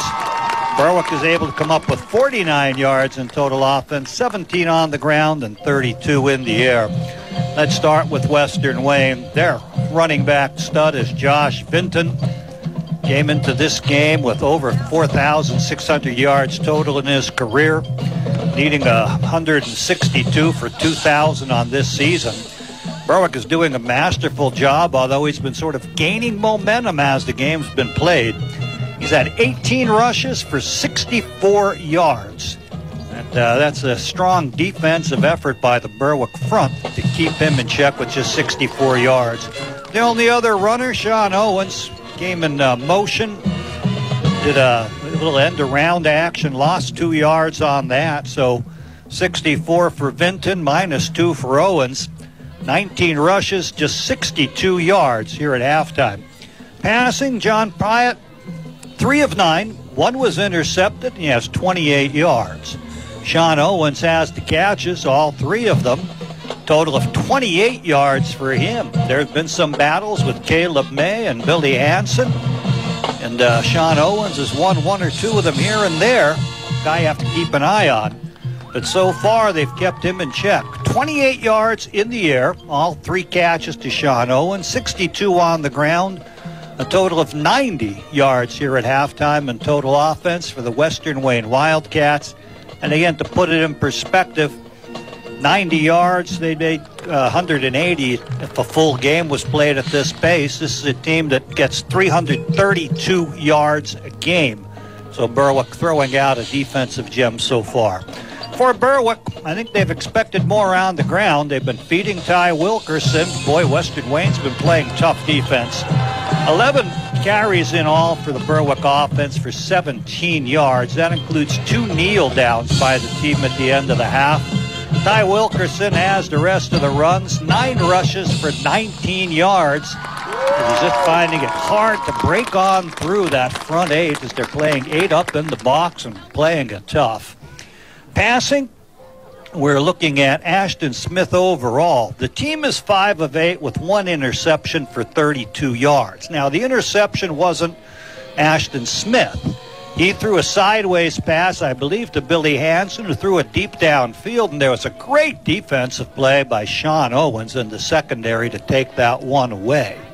So 5 of 7 then for Ashton Smith for 32 yards. Billy Hansen, 2 of the catches for 18. Ty Wilkerson has been at the end of some receiving. 2 catches for a total of 7 yards, and Caleb May caught 1 for 7 yards. So mostly sideways passing, hoping for the catch and the run. So limited passing yardage, 32 yards, limited rushing yardage, 17 yards, for a total of 49 yards in total offense on 19 plays, as the Wildcats are playing very, very good defense. Jim, a defensive battle. Andy, there's been some games this season where Berwick had better stats at halftime, but considering the caliber of opponent in this one, that may have been their best half of defensive football this season. I think the players have gained the confidence in the system. It's a bit tricky system that R.J. Haas wants to use. It's something that in the first 5 games, you just don't have the whole package under your belt. You're not comfortable enough with a 3-man line versus a 4-man line versus a 5-man front. And then all the blitzes. Berwick is coming out, and prior to the snap, just a second or so, a half a count before the snap, they're moving. They'll switch defensive end and outside linebackers in position. So, it's tough to say who to block on the perimeter. They're bringing linebackers up to the line of scrimmage, showing blitz, neither backing them off or crashing them. And they've been effective. They've been making plays in the backfield to where a guy as talented as Josh Vinton just can't get himself going. Now, I think as the second quarter rolled on, he was getting more into a rhythm, and I think they were finding a way to attack on the perimeter a little bit more effectively, and I think they'll look at halftime and say, hey, let's go back to that type of attack and not let the clock run out on us. Berwick can do the same thing, too. It's been a barn burner and a defensive gem both ways. Nothing on the scoreboard just yet. Through one half, we'll check other playoff scores with Ashlyn Walshaw. When we return, you're listening to Bulldogs football on Pop Radio. If you have unfiled taxes or are in debt to the IRS, this is important news. Did you know the IRS has programs specifically designed to help people struggling with tax debt? Powerful tax assistance programs that can save you thousands if you qualify. No one knows these programs better than the experts at Optima Tax Relief, America's most trusted tax resolution firm, A-rated by the Better Business Bureau. Their award-winning team of tax attorneys and licensed professionals have resolved over $1 billion of tax debt for their clients. One call to Optima can start the process, helping to end your worries about wage garnishment, asset seizure, and other IRS actions. Make sure you're getting the best options to solve your tax problems. Call the experts at Optima today for a free confidential consultation. Call 800-348-0269. 800-348-0269. 800-348-0269. Optima Tax Relief. Some restrictions apply. For complete details, please visit OptimaTaxRelief.com. Are you ready to unlock the power of local storytelling for your business? The Columbia Montour Chamber of Commerce invites you to the Business Leadership Forum, Wednesday, November 6th at the Pine Barn Inn in Danville. Hear from businesses like Fusion Homes, Villager Realty, and Geisinger as they share about the tools and resources that have helped to make them successful. Connect with their stories and learn how to tell your own. Whether you're a chamber member or not, this is your chance to connect, learn, and thrive. Reserve your spot today at ColumbiaMontourChamber.com. At Journey Bank, we believe your checking account should do more for you. That's why we offer Bazing Checking. With Bazing Checking, enjoy cell phone protection, roadside assistance, and savings both in-store and online at over 300,000 local and national retailers. Bazing Checking not only helps me save money with deals and discounts, it also protects my cell phone and provides peace of mind when I'm on the road. Bazing Checking. It's banking that looks out for you. Switch to Bazing Checking at Journey Bank today. Visit JourneyBank.com or stop by any of our 20 community office locations. Journey Bank. Let's get you there. This is Berwick football coach C.J. Curry. You're listening to Bulldogs football on Pop Radio. Bulldogs have made their appearance on the far side of the field. We're a couple of minutes away from the kickoff to start this second half. Berwick nothing, Western Wayne nothing. For an update on other district playoff games, let's go to Ashlyn Walshaw. Thanks, Jim. From Districts 2 and 11 6A sub-regionals, there's Scranton and Wilkes-Barre area. There's currently no score in the second. Hazleton area currently leads Williamsport 6-0 at half. From District 2 5A semifinals, Delaware Valley currently leads Pittston area 31-0 at the half. And Abington Heights currently leads Wyoming Valley West 28-0 at the half. From District 2 4A semifinals, Valley View and Crestwood are currently tied 7-7 at the half. And Dallas currently leads over Honesdale 27-6 in the second. From District 2, 3A quarterfinals, Mid-Valley currently leads Lake Lehman 14-3 in the second. Carbondale leads Wyoming area 35-0 at the half. And I think Scranton Prep leads Tunkhannock 42-0 at the half. District 4A semifinals. Shamokin leads Athens 23-0 in the second. Jersey Shore leads Selinsgrove 21-0 in the second. From District 4 3A quarterfinals, Mifflinburg plays Montoursville tomorrow at 7, and Milton plays Mount Carmel tomorrow at 7 as well. From District 4 2A quarterfinals, Troy leads South Williamsport 49-7 at the half. Southern Columbia leads Hughesville 32-0 in the second. Bloomsburg leads Towanda 20-14 in the second. And Loyal Sauk leads Warrior Run 7-0 at half. From District 4 Single A semifinals, Kenton plays Muncie tomorrow at 7, and Montgomery plays Lime Mountain tomorrow at 7. From Districts 2 and 11 Class Single A subregional, Lackawanna Trail leads Nativity 27-6 at the half, and Tri-Valley leads Marion Catholic 7-0 at the half. Now let's go back to Jim and Andy. Okay, thank you very much, Ashlyn. I would just ask you one favor. Please check that Carbondale area, Wyoming area game. I think you have the score right, but I think you have it reversed. And I think that's important because the winner of this game tonight will play the winner of Carbondale and Wyoming area. Here, there is no score in the game. Western Wayne is going to get the football to start the second half. And Andy, considering the offensive line for Western Wayne, which averages 255 a man, is all seniors and used to run blocking, it just adds to what Berwick accomplished defensively in that opening half. I think their problem is, who am I blocking and where are they? You know, you're seeing a three-man line, you're seeing four-down linemen, you're seeing linebackers coming up, you're seeing cross-stunting, you're seeing constant movement. They'll shift left, they'll shift right, all prior to the snap. So it's hard to gauge at a high school level, you know, what's my blocking assignment, who do I get? And they may just decide, you know, I think what happens toward the end of the second quarter, let's pitch it wide. You know, we're going to block who's ever out there, and let's get out there and run that perimeter, because they're struggling inside the tackle because of all the movement Berwick's been showing them. And, you know, Berwick's not small. You look at a J.J. Leonard at 255, a Chase Shuckers at 265. You're looking at Lonzinski, who's up in that range as well. They got big people. And they're using the quickness of guys like Gavin Galusha as a surprise middle linebacker in this one to, you know, just shoot the seams where they happen to open. You know, you're going to design it, and he's going to get there, and you're going to show it and then go the other way. And, you know, he's just getting through and into the backfield, as are the defensive ends. I think we're seeing a masterful defensive game plan, and the Berwick players are executing that of R.J. Hawes' strategy very well. You mentioned Gavin Galusha. Both of us love him as a running back. Obviously, he can do it on the other side of the football as well. Well, he's a hitter. You know, we saw as a freshman, and he was very small last year, a guy who was just willing to hit. He likes the contact.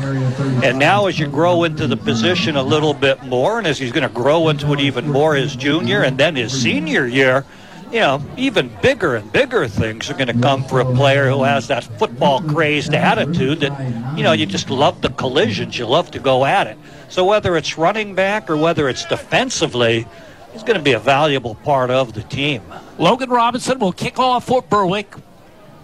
Western Wayne will move from our left to our right in this third quarter. No score in the game. Archer Long and Sean Owens deep for the Wildcats. Sean Owens has been featured an awful lot offensively and defensively for the Western Wayne Wildcats in this game. As Robinson's kick Goes the far side, fielded up the middle at the 20-yard line. Good coverage by the Bulldogs. The return will be to about the 31-yard line. Skylar Neville got down there in his lane and would not let the man deke him inside or outside. Real good kick coverage by Neville. Archer Long, the 9th grader, on the return. So Western Wayne has the football, second half underway. They have it at their 31-yard line. They move from our left to our right. Berwick's been playing a 5-3 defense with a lot of movement prior to the snap at the linebacker level and the defensive line positions. John Pyatt, the quarterback, under center. An I formation behind him. Josh Vint gets the call off the left side. Spins for close to 5 off the left side. And but he has to fight his way through, and he just can't keep his balance. He'll get about 3 on that run, but this is a guy who's used to getting a lot more. Second down and 7 for the Wildcats. Just underway here in the second half. The winner to advance to the district semifinals to take on the winner of tonight's game between Wyoming area and Carbondale area. Second down call. Again, the I formation. There's a wing to the right side. Pyatt gives to Vinton again off the left side. This time he skirts out close to the first down yardage. I think he's going to come up just a bit short. Yeah, I agree, Jim. But boy, he's running hard. Coming off the left side, he beats the initial surge by the defensive linemen who were in the down stances. Eventually, as he works his way almost toward a sweeping action in the C gap, we're seeing Gavin Galush having to go laterally to get to him to stop him. Third down, less than a yard. Ball just over the Wildcats' 40-yard line. Pyatt under center. Give to Vinton again, looking for the first down yardage. I think he has it, but not by a whole lot. Boy, and a lot of rugby scrums, Jim, and a lot of pushing. They ought to whistle things dead a little bit sooner or things are going to get chippy. He's pounding, and I think the mindset is, the halftime talk was, hey, guys, how badly do you want this? Is what Coach Shane Grodek was talking to his players. The line's coming out. They're engaging. They're getting into their blocks after tight splits. They're wedging their way through, and then they're pounding in with Josh Vinton, kind of like a cannonball hitting on in there in the 3 plays for the first down. Ball at the Wildcats' 44-yard line. Vinton again, the tailback in the eye. He gets the call again off the right side. That's a great play by Billy Hansen. Got in very, very low, took out the legs of Josh Vinton and limits it to a yard gain to the 45. And you got to realize Hansen's in the secondary. He's playing at cornerback. But when he's looking at formation and he's looking at the initial steps of the quarterback and seeing that's going to be a run, he's coming up like a linebacker. Gavin Galusha also coming over to help double team on that tackle and limit the dangerous Josh Vincent to just a yard. Second down and 9. Cats at their 45-yard line. Wing to the right side. Pyatt under center. Gives the ball to Vinton. Vinton spins over midfield to the 48-yard line. Boy, that's a nice effort by him. Skylar Neville, at defensive end, came down hard to hit him on the inside of the C gap, but he had so much momentum. He was just able to drive and drag for 7 yards. You heard... I didn't see it. What happened? Well, they moved the ball back about 3 yards when they spotted, and it's not the most popular call here on the Western Wayne side of the field. Neville spun him to the ground, Jim, and if his knee hit, that's where you have to spot it. Here's a third down and 3. Vinton, the running back, gets the call off the left side, hit behind the line. He won't get to the line of scrimmage. Terrific defense by Berwick on a third down and 3. Rocco Romeo penetrated and forced him out one hole wider than he wanted to go, and Chase Shuckers was sitting in that hole, and he just smothered Vinton. You got a chance, Andy. Go out this door and down to the stands and explain why that spot was the right one. You see what you want to see, Jim. Sean Owens back to punt. Good defensive stand by Berwick near midfield. In fact, the ball right at midfield. Can't jump here. Good snap. And the kick is away. Very, very high. Berwick will let it bounce. Takes a great roll inside the 5 and into the end zone. So Shiloh Escobar let it go over his head, made the right decision. Bulldogs have their first possession of the second half at their own 20-yard line. 7:59 to go in the third. Still no score. The offensive game plan in the first half was to try to break runs by Tyler Wilkerson. They tried 9. He only got 19 yards. They're just not letting him through that first, second level. The defensive line and linebacker levels have been winning the battle defensively for Western Wayne at the line of scrimmage and not giving Ty Wilkerson room to run. Passing, they've had some success, 5 of 8 for 32 yards, but all short passing. Bulldogs move from our right to our left in this third quarter. First down at the 20-yard line. After a shift, Everett Snyder is the fullback, Wilkerson the tailback in the eye. Wilkerson gets the call, tries the left side, gets ahead for just 2 to the 22-yard line. Yeah, but a real nice cut. Defensive end was untouched, and he put a little cut to the inside, hit the C-gap and knife on through. Could have been stopped in the backfield, but he avoided that tackler. Second down and 8. Berwick at their 22. First possession of the second half for the Bulldogs. Hanging in there against the number 2 seed in this tournament. The 9-1 Wildcats of Western Wayne. Julian Howie's in the lineup. Wide receiver to the right. Hanson to the left. A running back to either side of Ashton Smith, who has the snap, gives the ball to Galusha, turns the left corner, has some running room, and gets out near the first down yardage. Near, but I believe just a little bit short, Jim. They used Wilkerson as a decoy. He was one of the 2 backs in there with Galusha side of the quarterback. He went in motion. A lot of eyes went in his direction. And then here comes Gavin Galusha sweeping the near side opposite that motion. And it's going to be about a good yard short. Third down and 2 at the 28-yard line. First third down situation in the second half for the Bulldogs. Nico Lonzinski checking into that offense. I formation. There's the call to Wilkerson, and has the first down and then some out near the 34-yard line. And the and then some is what Berwick needs to see, Jim. He was able to brute himself ahead for the first down. But then it looked momentarily like he was going to be able to jump step to the outside and find the lane. But the secondary quickly collapsed on that and kept him from breaking it. 6 yards for Ty Wilkerson. First down, Berwick at their 34-yard line. First possession of the second half of the Bulldogs. We're still scoreless. Clock running. 6:09 to go in the third. Wide receiver to either side. Smith out of the gun. Has the snap.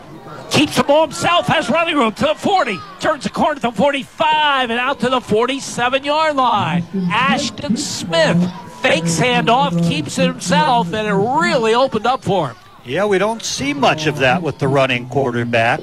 A lot of decoys in there, Jim. We saw big number 62, Matt Gordner, at left wing back. They've often used him for blocking purposes. They brought Wilkerson toward him on the left side, but then the quarterback keeps it, and he was unaccounted for, found the lane on the right side, got a good 12 yards. They give him 13 to the 47. Just the 12th carry of the season for Ashton Smith. Berwick with a first down.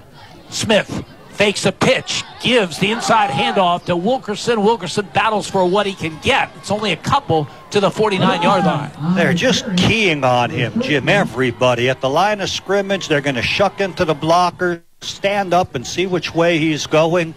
They're keeping the blockers off the linebacker level, so the linebackers are watching where is Wilkerson. And as he runs to his right, they just go laterally with him to get to him. 2nd and 8, Berwick at their 49. I formation now.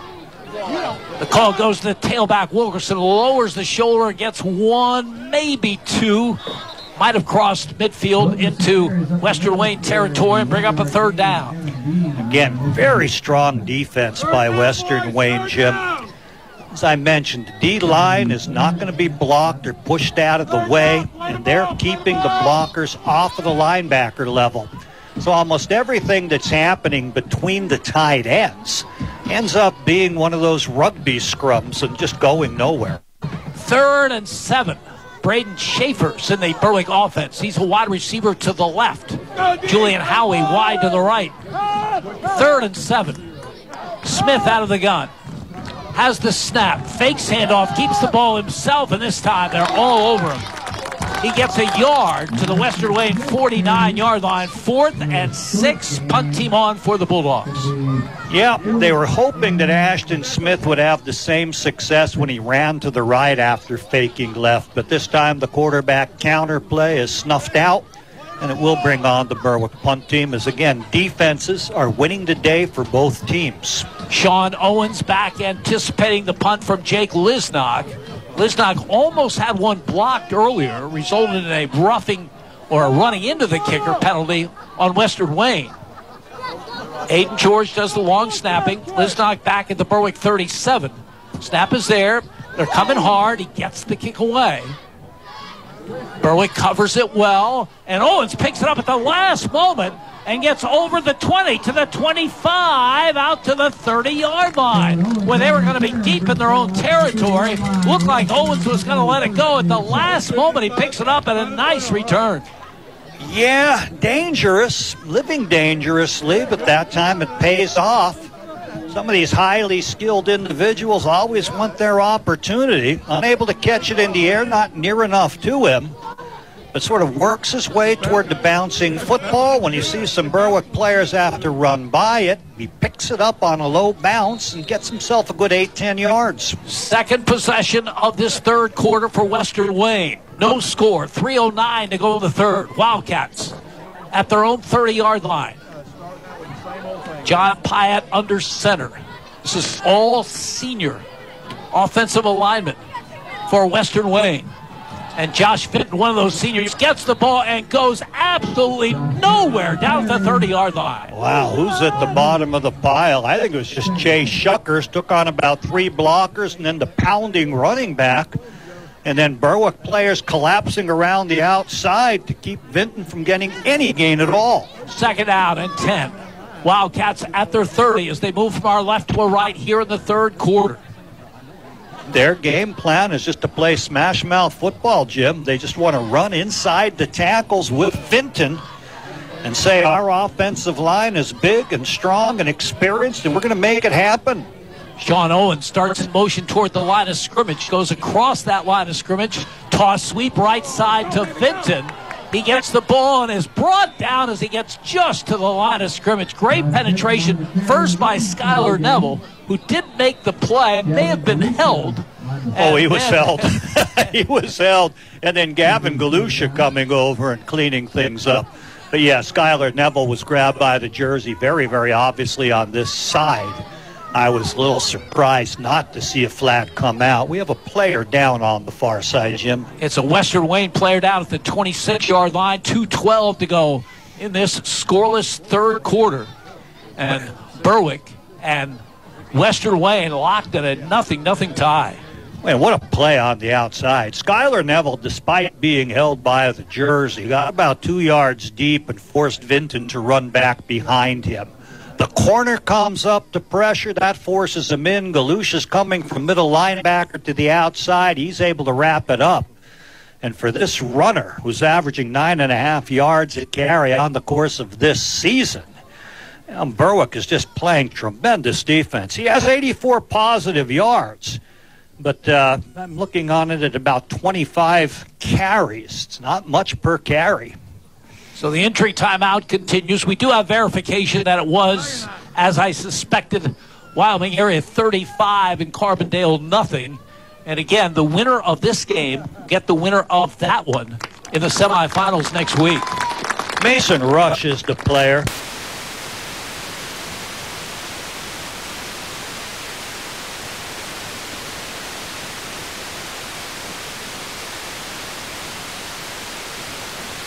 Things in.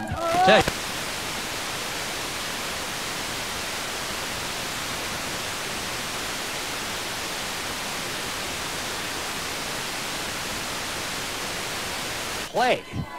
So you are right. How will they shift things? Who'll be doing the snapping? Will it be someone else from the line shifting on down? And will it be a shotgun snap on 3rd down and 11? You would anticipate the passing play. So the clock begins to run. Fast-moving third quarter. 2:08 remaining. No score in the game. It is not the shotgun. under center.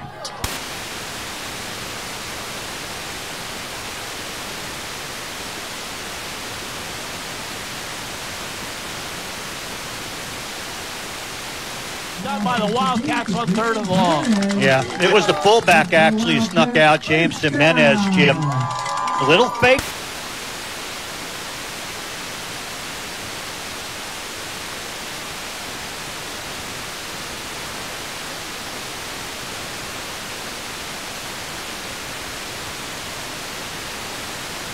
Executed by Jimenez. And only the 5th catch of the season for James Jimenez. It's a 13-yard gain on 3rd and 11.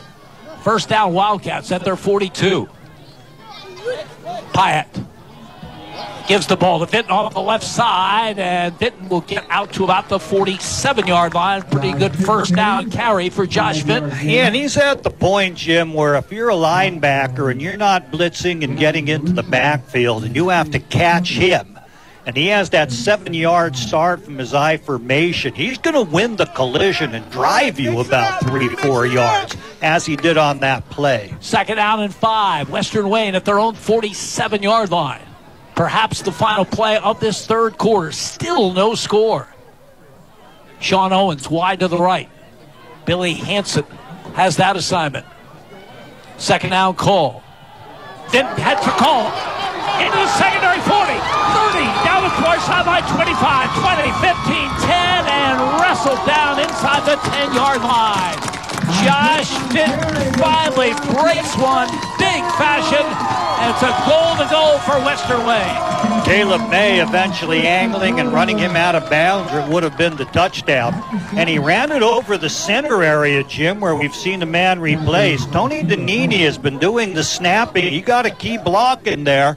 Hit the A gap, and then it was off to the races for Josh Vinton. 46 yards on the carry as the third quarter comes to an end. No score, but Western Wayne certainly threatening. You're listening to Berwick Football on Pop Radio.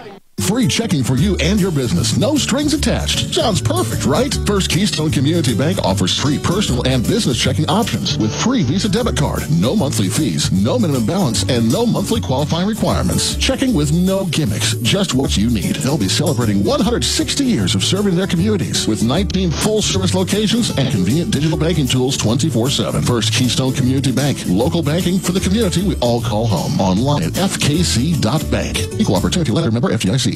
Stop.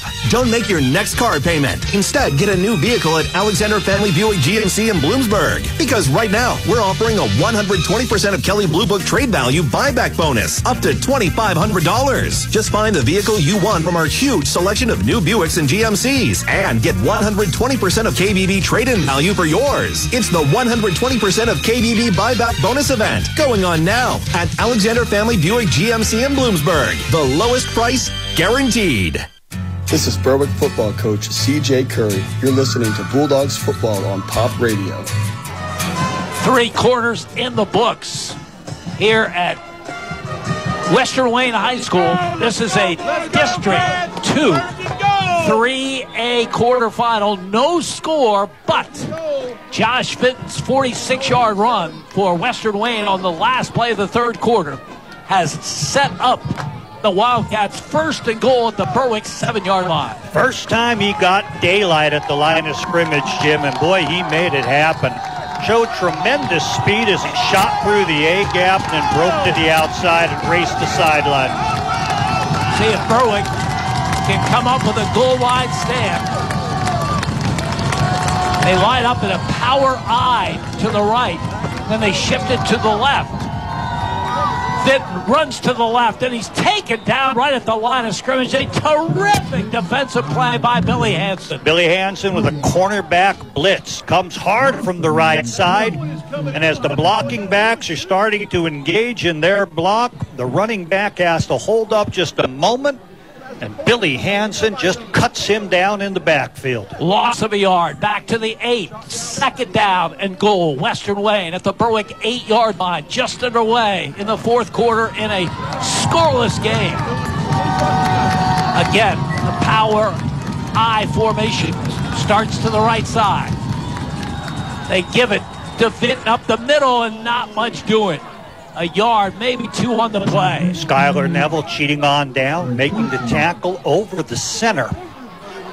I thought I heard some noise, almost like a whistle, Jim, but nothing happening in there. They gained 2 on the play. 3rd and goal at the Berwick 6-yard line. Do they keep pounding with this power I? I would think that that's the situation. If you don't make it on 3rd, though, you settle for the field goal attempt. Could be the winning points of the game. Power I to the right again. Vinton is the running back. From the 6, rolling out as Pyatt has a man, but it's incomplete. And a flag down. It's going to be roughing the passer against Skylar Neville. Well, the play was there. Just wasn't executed on the pass. Quarterback faked to a runner going to the left. Jimenez, one of the blocking backs, broke to the right all by himself in the end zone. No one at all near him. He had to spit him the football, but he could not hit it with accuracy. And the reason was the pressure by Skylar Neville. Yeah. But unfortunately, Skylar's called for a huge penalty. This is going to be a 1st and goal at the 3-yard line. Makes it tough. You mentioned the size of this line, Jim. Guys at 260, 260, 260, and 290, along with 2 big blocking backs and one of the best running backs in the state. I can't see them leaving that power I. Do we have a stoppage? We have a timeout called by Western Wayne. 10:32 to go. Still scoreless. You're listening to Bulldogs football on Pop Radio. Neighbor Fence Company has fencing for where you want it, serving Columbia, Montour, and Luzerne counties. Neighbor Fence provides top-quality residential and commercial fencing, vinyl, chain link, wood, aluminum, and ornamental fencing, plus vinyl railing and specialty products. Neighbor Fence Company, 1140 State Route 239 in Wapwallopen. Call 570-752-4423 or visit them online at neighborfencecompany.com. Neighbor Fence Company is a proud sponsor of local youth athletic teams. This is Berwick football coach C.J. Curry. You're listening to Bulldogs football on Pop Radio. This Berwick defense has been marvelous all night long, but boy, they're up against it here. 1st and goal, Western Wayne at the Berwick 3-yard line, make it the 4-yard line, and no score in the game. Berwick had the right call, the right pressure on the quarterback, but unfortunately called for roughing the passer. And here's the 1st and goal at the 4. Operating out of the shotgun. And up the middle is Sean Owens for the touchdown. Owens from Wildcats goes straight up the middle, 4 yards for the score, and Western Wayne is on the board. Josh Vinton gets so much attention that you're expecting him to get the football in that situation. On the snap that comes back, he's moving to his left. It's the A-gap on the right side that's being blocked open, and the Wildcat runner, Sean Owens, runs by surprise. Jacob Wells will attempt the extra point. The kick is up, and the kick is good. Time out the field. 10:28 to go in the game. Western Wayne 7, Berwick nothing. You're listening to Bulldogs football on Pop Radio.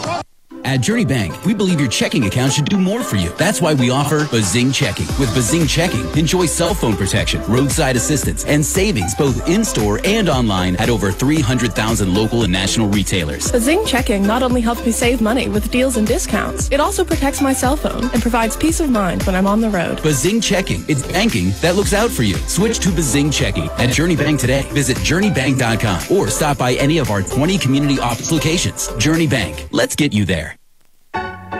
This is Berwick football coach C.J. Curry. You're listening to Bulldogs football on Pop Radio. Western Wayne's on the board. They lead Berwick 7-0. Sean Owens from Wildcat from 4 yards out.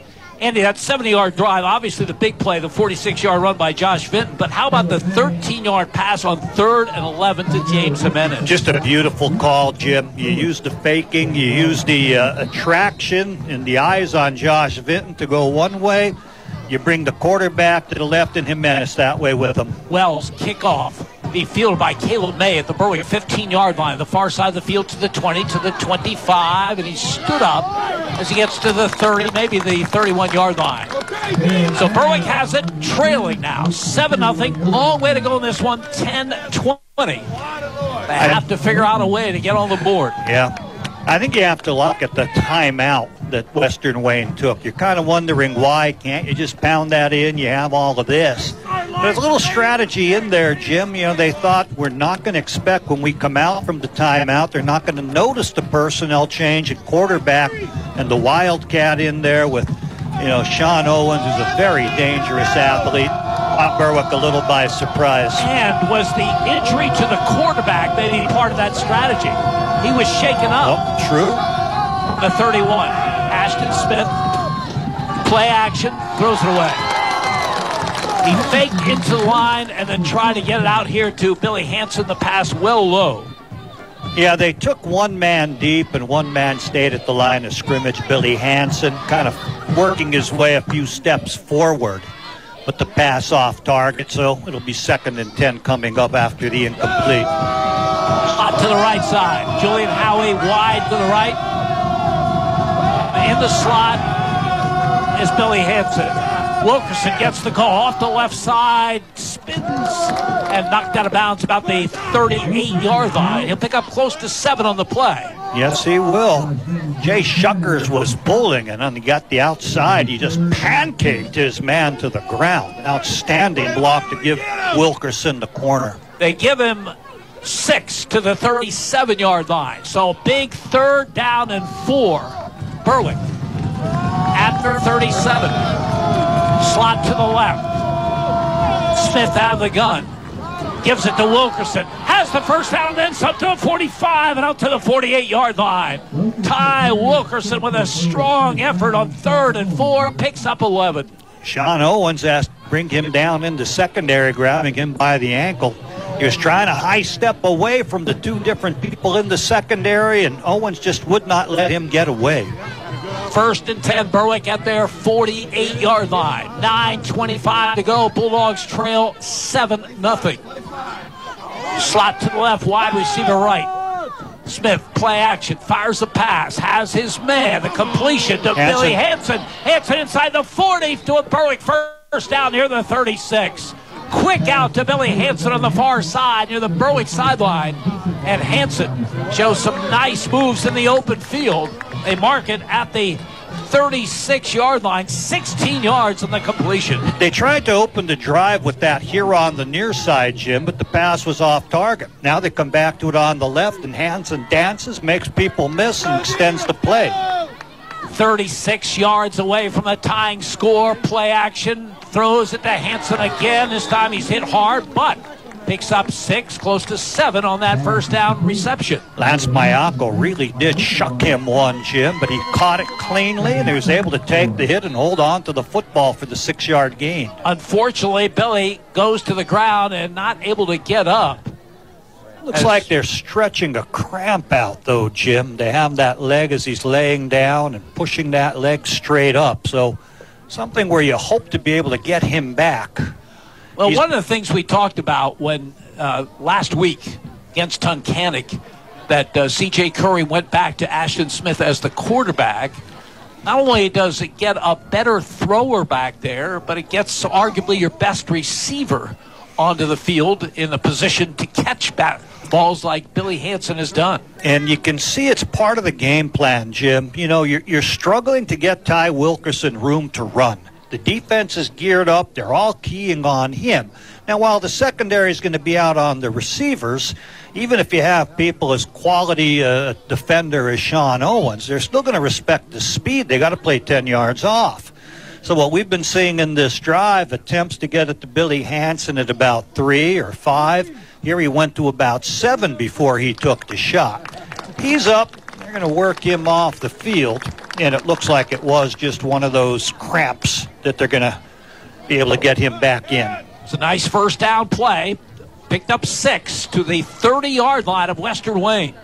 And I think you might go back to a heavy dose of Ty Wilkerson after that. You put it to your linemen, you say, hey, guys, create that seam. Give him just that little bit of room, and he can make it happen. Wilkerson lines up to the left of Ashton Smith, who awaits the shotgun snap. 2nd and 4. They're coming on a blitz. Play action. Smith wants to throw, has to keep it, and will lose yardage back to the 34-yard line. But he didn't throw it and risk the interception, Jim. They wanted a little pump and go on the outside with one of the speed receivers. I think it's Julian Howie who's coming to the sideline now. But it wasn't there. The coverage was good. The pump fake didn't work, and he didn't want to throw it down there and risk it. 3rd and 8. This is definitely 4-down territory for Berwick, trailing 7-0 with 7:56 to go in the game, and the ball at the Western Wayne 34-yard line. Slot to the right side. Smith gives the ball to Wilkerson off the left. He has a little bit of running room. Breaks the tackle. Is going to come up short of the first down yardage, but got some good yardage. Maybe within a yard of the first down. Matt Gordner pulled and kicked out the defensive end, and there was other blocking inside of that. But it was a really good block in there that helped open things up, and he's going to be just a quality yard short of that first down. But Ty Wilkerson will not be in the lineup when this 4th down play comes. He got up limping, was able to get to the sideline, but he is out of there on a 4th down and 2. Maybe the biggest play of the game at the Western Wayne 28. 7:28 to go. Berwick trailing 7-0. Ashton Smith, as a running quarterback, caught them on one play in a similar situation, Jim. But yeah, Ty Wilkerson as the decoy. Let's see what happens. Billy Hansen back in there in a slot to the left. 4th and 2. And whistles, and is a timeout called? I believe it is. The referee will slowly tell us. No, we won't. He just whistled the timeout. We don't know who called it. 7:10 to go, 7-0. Western Wayne, you're listening to Berwick Football on Pop Radio. This is Mike from M&M Carpet One in Bloomsburg. Is this the first time you've shopped with us? Let me explain why you should shop at a Carpet One store. We have over 1,300 store buying power. Carpet One stores sell more floor covering than the 2 big box stores do combined. That means not only do you get the best price, but you get to work with flooring professionals throughout the entire process, from estimates to installation. No one will give you more for your flooring dollar than M&M Carpet One in Bloomsburg. This is Berwick football coach CJ Curry. You're listening to Bulldogs football on Pop Radio. 7:10 to go in this district quarterfinal. Western Wayne leading Berwick 7-0. Berwick with their biggest play of the night coming. 4th and 2 at the 28. Now, Andy, that timeout, and we believe it was called by Berwick. That gets Ty Wilkerson back in the game if he's ready to go. If he's ready to go, Jim. The other thing I've seen is they've been giving a 10-yard cushion on the widest receivers. Ashton Smith's been throwing those type of passes throughout the game, but Wilkerson is not in there. Galusha's the tailback. He gets the call. It's the first down, then some. The 20 just tripped up behind at the 15-yard line. They moved Matt Gordner to fullback. Galusha was the tailback, and he almost took it the distance. He found the seam in the B gap off the left side. It was wide open for him to get on through, and just tripped up in the secondary. 13 yards on the carry. Galusha again straight ahead, and this time not much doing. A yard, maybe 2 on the play. No, but they made the critical 4th down play, Jim. Give the line a lot of credit as they opened it up. The fullback leading the way through helped with the block. But he had daylight at the line of scrimmage. He high-stepped his way through that. And again, just tripped up, knocked off his heels at the last moment, or he'd have been gone in. 2nd down and 9 at the 14. Andy, can you see Ty Wilkerson on that far sideline? Watch the keeper!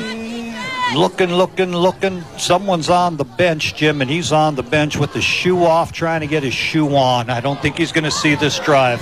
2nd and 9 at the 14. Timeout, Berwick. Bulldogs will use their 2nd timeout. 6:07 remaining, 7-0 Western Wayne. You're listening to Berwick Football on Pop Radio. Are your appliances feeling a little bit outdated? You're looking for the best deals in town? Well, look no further than Flick Brothers Electric, your go-to family-owned appliance paradise. Flick Brothers Electric has all the top-notch name-brand appliances you could ever dream of. Washers, dryers, refrigerators, dishwashers, microwaves, stoves. They even give free estimates on Fujitsu ductless air conditioner heat pump units. Flick Brothers Electric on Maple Lane, keeping Bloomsburg cool, clean, and cooking for over 65 years. Call them at 570-784-3444. This is Berwick football coach C.J. Curry. You're listening to Bulldogs football on Pop Radio. 6:07 remaining in the game. This Berwick drive started at their 31. It's now at the Western Wayne 14-yard line. Bulldogs trail 7-0. Ty Wilkerson running on the sidelines, Jim, hoping to get back into the game. DeLucia is the running back to the left of Ashton Smith. Play action. Smith throws, and it's tipped, and a diving attempt at interception incomplete. The ball was tipped at the line of scrimmage, and then a defender made a valiant attempt at an interception. It's going to be 3rd and 9, Berwick at the Western Wayne 14. Boy, if it's not tipped, Jim, it might have been a Berwick touchdown. They broke a man free into the end zone. No one was covering on a little out and up. And boy, if it wasn't tipped, but then again, it could have been tipped and intercepted, as Evan Dean was the player who dove at it on the ground and almost pulled it in. Berwick with 3 receivers to the right. 3rd and 9 at the 14. Caleb May comes in motion. Here's a penalty coming. Penalty coming against Berwick. 2 men in motion. 1 from either side. That's going to make it a very difficult 3rd down. Well, if it was blown dead. If not, you can take the play and make it 4th down and have a difficult 4th down. Was the play blown dead? That's the question.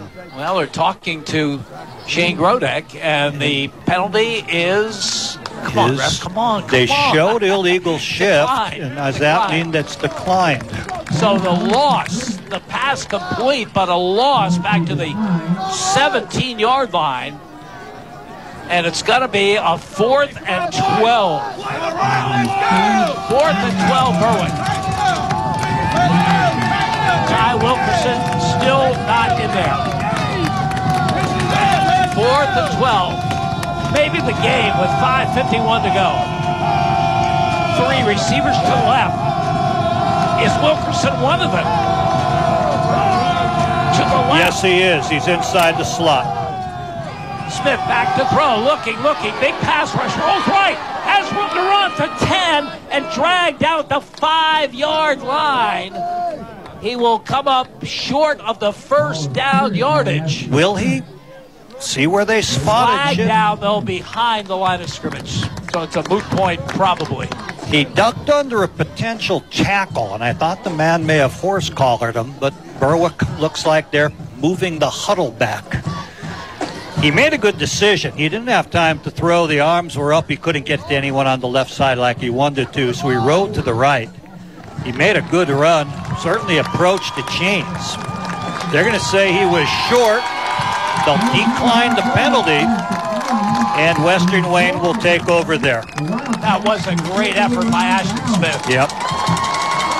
He came up just short. At the 6. They needed 12. He got 11. Well, you give him credit, Jim. There was nowhere to throw. Everyone was in his face as he looked into the left where the 3 receivers are. He ducked under, came to the right side, ran hard, and pulled down by his helmet almost, but kept him short of the chains. Still 5:30 to go. Berwick needs a defensive stand. Josh Vinton 1 yard deep in his own end zone. Gets the carry. Ooh. Looking for room and breaks free and still on his feet. What an effort by him out to the 15-yard line. Gabe Decker had him by the jersey and had him stop. But as you mentioned, Jim, he just keeps going and going and going. I think they thought they had him by the face mask at first. I thought they did as well, but no flag came out. They'll give him credit for the run as they spot this football very slowly. Wow. This is a slow crew. Referee points to Berwick. I'm wondering if they're going to call a face mask without throwing the flag. They're marching something off. I don't think they're marking it at the end of the run. Hey, guys, let us know. Illegal substitution on the part of Berwick, Jim, and if the 12th man was playing during the snap, it would be 15 yards. So it's a 5-yard penalty, and it must have blown the play dead, but I guess they felt 5 yards. You'll take 1st and 5 rather than 2nd and about 3. So the ball back at the 11-yard line. 2nd down call coming. Fit is the tailback. Gets the call, and he goes nowhere. Berwick's all over the play. Gabe Decker really played a good contain end and then came down hard in the C-gap to prevent him from running. He played it tough on the last play. He played it tough again here on this play. Vinton never really goes down, Jim, but he's losing yardage and forward momentum was stopped. They blow the whistle. The fans would like to see that play keep on going. 2nd down and 6. Western Wayne back at their 10-yard line. Berwick desperately needs a stop. Bulldogs trail 7-0. Clock running. 4:45 to go in the game. Vinton is the tailback in the eye. From the 10. Berwick jumps across. Berwick players pointing at the left guard, left tackle area, Jim. They're going to have to sort it out. Now, you always do point when you jump, but if you're being pulled off sides, a linesman, line judge should see it. Which way will it mark? Tell us. Illegal procedure against Western Wayne.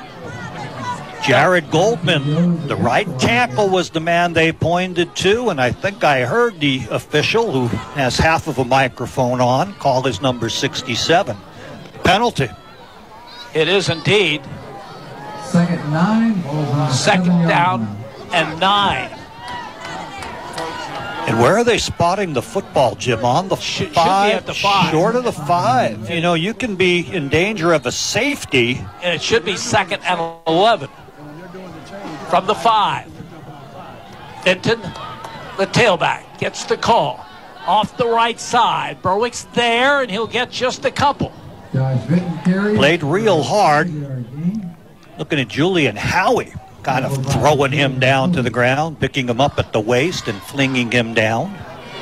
So it is a 3rd down and 6 for Western Wayne at the 10-yard line. Huge call coming as we go under 4 minutes to play. And Western Wayne leading Berwick 7-0. The Bulldogs can get a stop. They should have great field position after a punt. Don't be surprised to see a running play here, Jim. I don't know if I'd want to risk my quarterback being in the end zone. Sean Owens goes in motion. He'll block for Vinton, who has a head of steam. And he's up to the 22-yard line for a 1st down. They sent Owens in motion from a wide receiver left. He got the seal block. Vinton got the run. That is a huge 1st down. Yes, it is. Yes, it is. Berwick coming up from the secondary, squares up on him, but he has the 1st down by 2-3 yards at that point. Berwick's going to have to do it again as the clock just keeps on ticking down. And the Bulldogs with just 1 timeout remaining. 1st and 10, Western Wayne at their 21-yard line. Should see conservative exchanges from Western Wayne at this point, Jim. They'll keep it on the ground. In fact, they didn't have a fullback in there, and they're forced to call a timeout. 3:02 to go. 7-0. Western Wayne over Berwick. You're listening to Bulldogs football on Pop Radio. Be moved in a Mazda from WNL. Jump in with the whole family for a night of memories in the 3rd row Mazda CX-90 plug-in hybrid, offering 1.9% financing for 72 months. Or choose bold utility in the all-new CX-70. You will elevate your driving experience with the comfortable cabin and expansive cargo capacity. Right now, WNL Mazda is offering 2.9% for 72 months. See us off Route 11 in Northumberland and online at WNLMazda.com. Financing available to well-qualified applicants only. Offer cannot be combined with any other discounts or incentives other than loyalty or military offers. Offers end 10/31/24. See WNL Mazda for complete offer details. This is Berwick football coach C.J. Curry. You're listening to Bulldogs football on Pop Radio. Both teams now with just 1 timeout remaining, but Western Wayne has a 7-0 lead, and they have a 1st down at their own 21-yard line with just 3:02 to play. And they have Josh Vinton carrying the ball, Jim, and he'll probably carry every play until they can run that clock out. That happened with 147 yards on the game. He's been the workhorse outside of Sean Owens on 2 other carries. He's done all of the ball carrying. From the 21-yard line. Owens wide left. Mayako wide right. But we're going to see a running play as Fenton deep in the backfield as the tailback. Tries the left side, and he gets about a yard off the right side. Berwick has that one timeout remaining. The difficult decision here is when do you use it?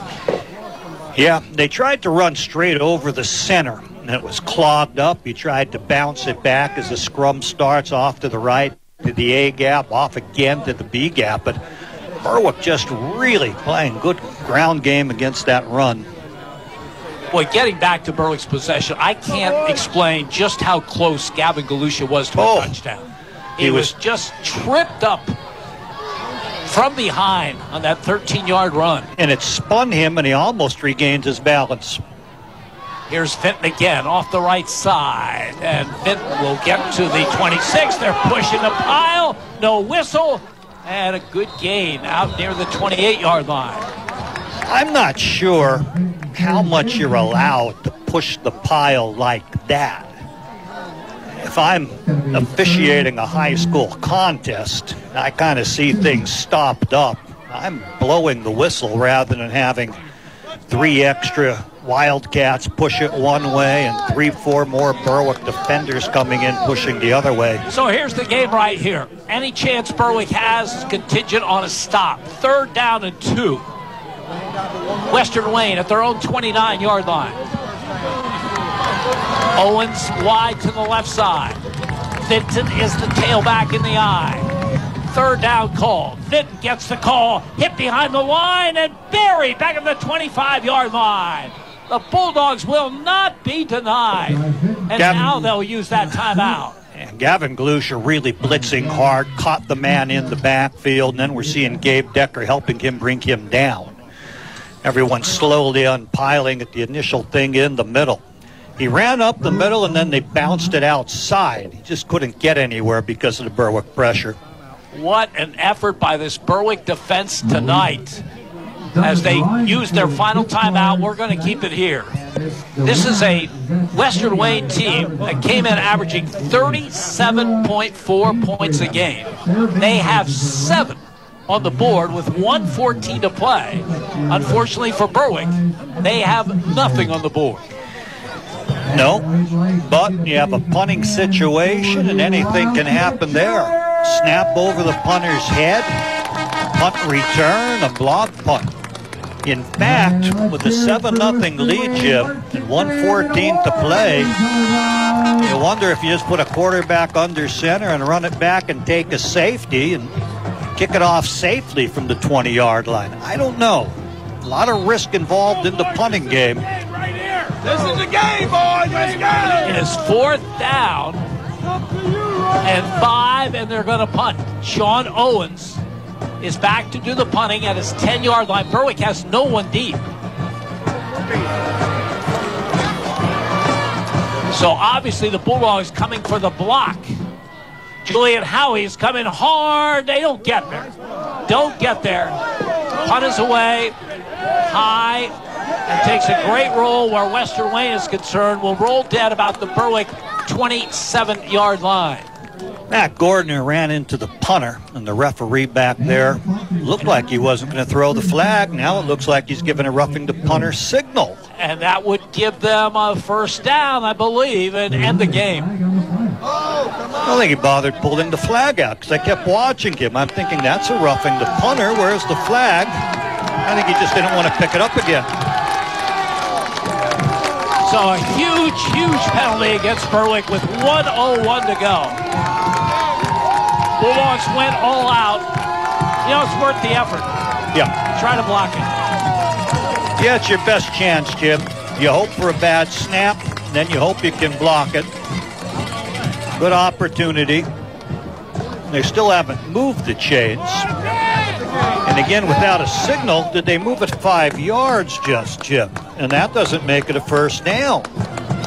So then you would just say, hey, we'll take the punt. Oh, now they're moving the chains. I'm confused. This crew has not been too sharp. Where was the ball originally start? What was the line of scrimmage? I had it as the 29.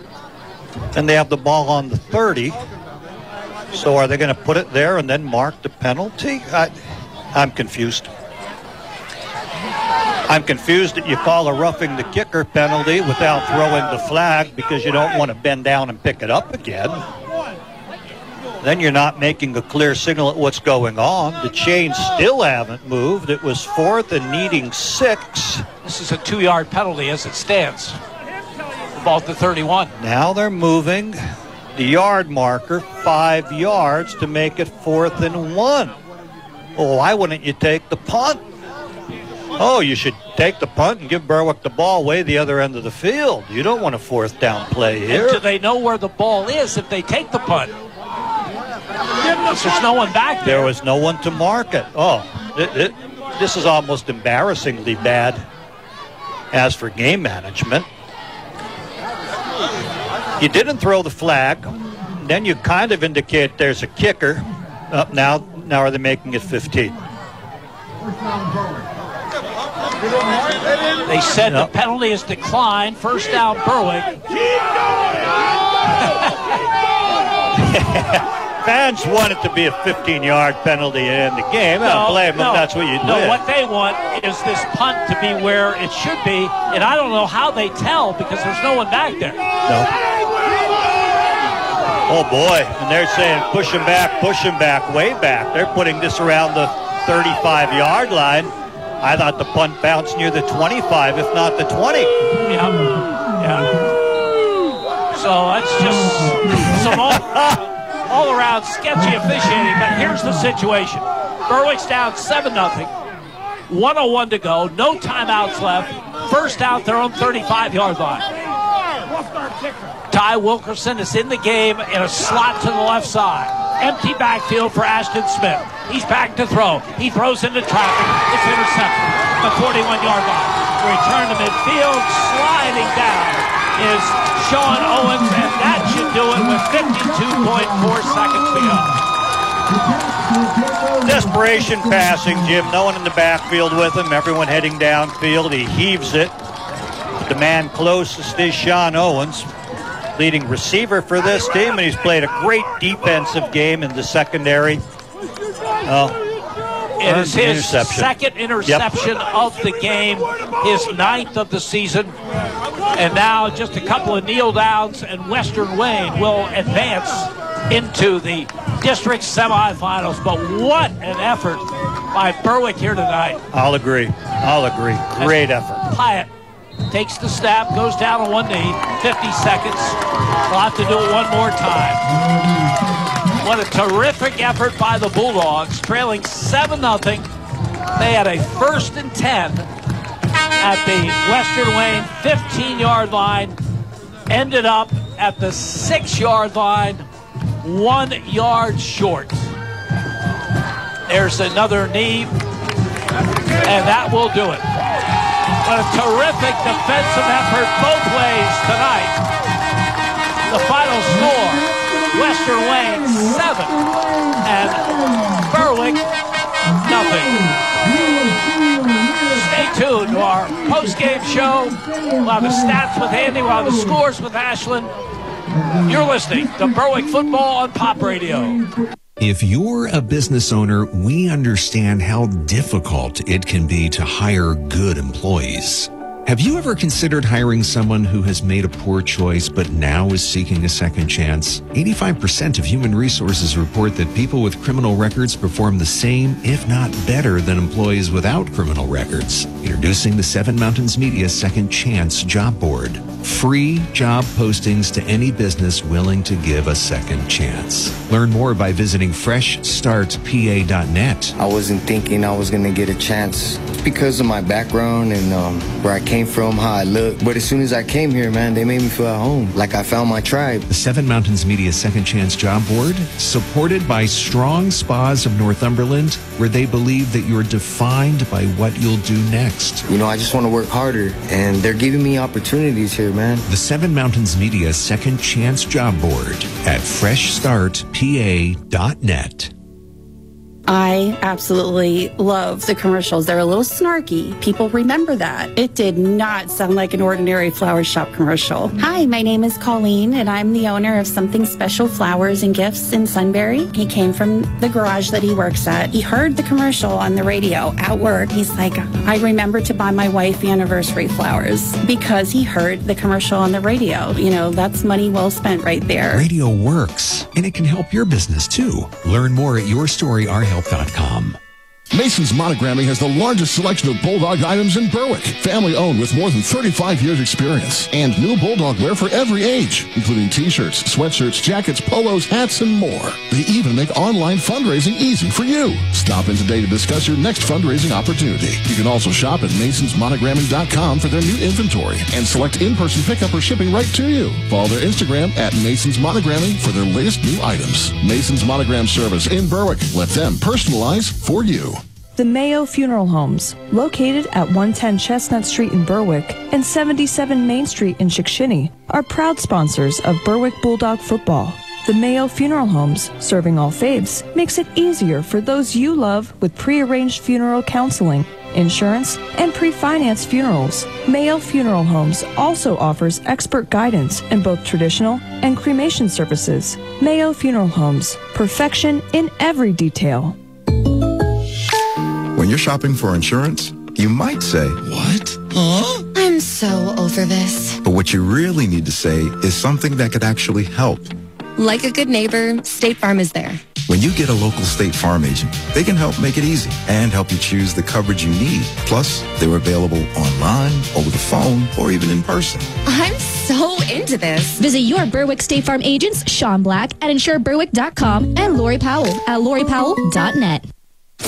W234BH West Hazelton at 94.7, WVWX W242CY Berwick at 96.3, W282CO Bloomsburg at 104.3, and W288CF Danville at 105.5. Your home for Berwick Bulldogs football is Pop Radio, a Seven Mountains media station.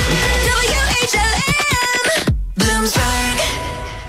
Oftentimes in the opening round of the district playoffs, when you get the number 7 seed taking on the number 2 seed, it ends up in a one-sided game, a rout, if you will. Not the case tonight. Berwick gave Western Wayne all they wanted, but the Bulldogs fall by a score of 7-0. The teams exchanged turnovers in the first quarter. Caleb May with an interception for Berwick. Sean Owens with one for Western Wayne. Early in the second, Owens with a fumble recovery on a carry by Ty Wilkerson. And Western Wayne had a first down at the Berwick 26-yard line, but that Berwick defense, which was terrific all night long, held up. And Western Wayne ended up losing it on downs at their 29-yard line. In the second quarter, there was a 19-play drive by Western Wayne that started at their 17-yard line. Eventually, they faced a 4th down and goal at the 9. Rocco Romeo from his linebacker position with a great defensive play knocked the pass away, and it was scoreless through one quarter play. On the final play, through one half a play, on the final play of the third quarter, the longest play of the game, perhaps the biggest, a 46-yard run by Western Wayne's outstanding tailback Josh Vinton to the Berwick 7-yard line. Early in the fourth quarter, they capped an 8-play, 70-yard drive on a 4-yard run out of the Wildcat by Sean Owens. Jacob Wells with the extra point. Western Wayne led 7-0. Berwick then went on a big play drive of their own. 13 plays that started at their 31-yard line. It included a 16-yard pass to Billy Hansen and a 13-yard run by Ty Wilkerson. Eventually, with Wilkerson out with an injury, the call went to Gavin Galusha, who almost scored. A 13-yard run from the 28 to the 15. He was just tripped up by the ankles from behind. Berwick eventually faced a 4th and 12 at the 17. Ashton Smith rolled right, wanted to throw. There was nothing there. He kept the football and came up just short. He needed 12. He got 11. Western Wayne took over at the 6. Were able to run out the clock, or most of it, and they win here tonight. Western Wayne 7 and Berwick nothing. Stats in tonight's game, Andy Lee. A tight game, Jim. 191 for the victorious Wildcats of Western Wayne, but compare the 191 to Berwick's 145. 150 yards on the ground, 41 in the air, make up the 191 for Western Wayne. We expected Josh Vinton to be the main ball carrier. He was. In fact, all but 2 carries and 2 kneel downs go to him. 35 rushes, 150 yards. And while it sounds like that's a lot of yardage, and it is a lot of yardage, I think Berwick really did a great job in handling him throughout most of this game. Good defensive adjustments, good strategy, and great execution of the strategy as they danced around the line of scrimmage, shot the gaps, changed assignments. Masterful defensive effort by Berwick, but just not enough. Josh Vinton, 150 yards on 35 carries. He'll be just 12 yards short of a 2,000-yard season going into next week. Sean Owens had the other 2 carries, including a 4-yard touchdown burst out of Wildcat. They took a timeout after a quarterback had been sacked, may have been twisting an ankle. And with attention going to Vincent, Sean Owens was able to take the Wildcat in the other gap and score.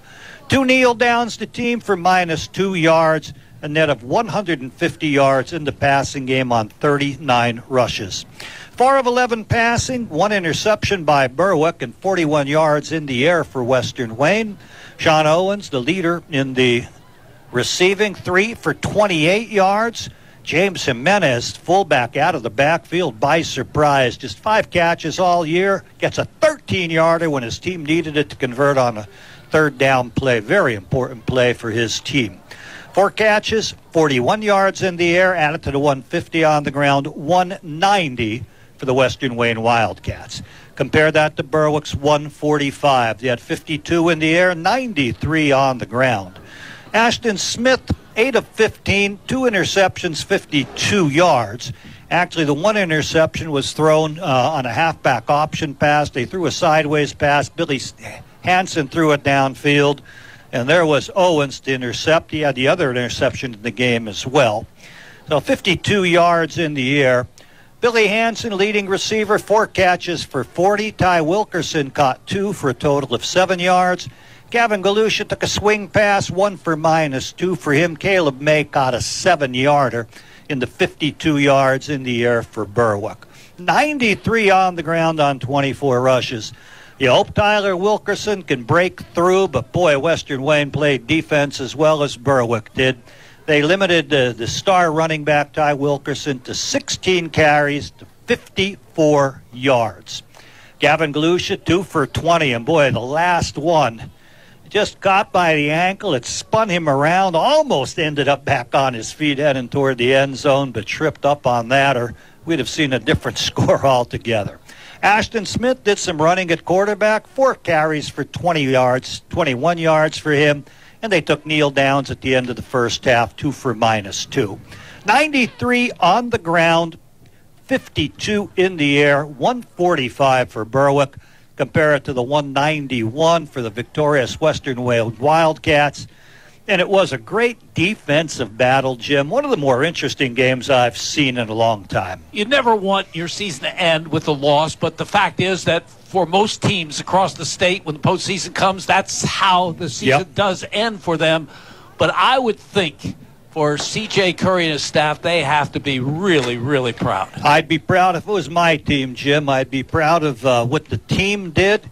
And I think the team's pretty proud of what the coaches were able to do. I think the game plan was strong. I think defensively, R.J. Haas did a masterful job of calling this one.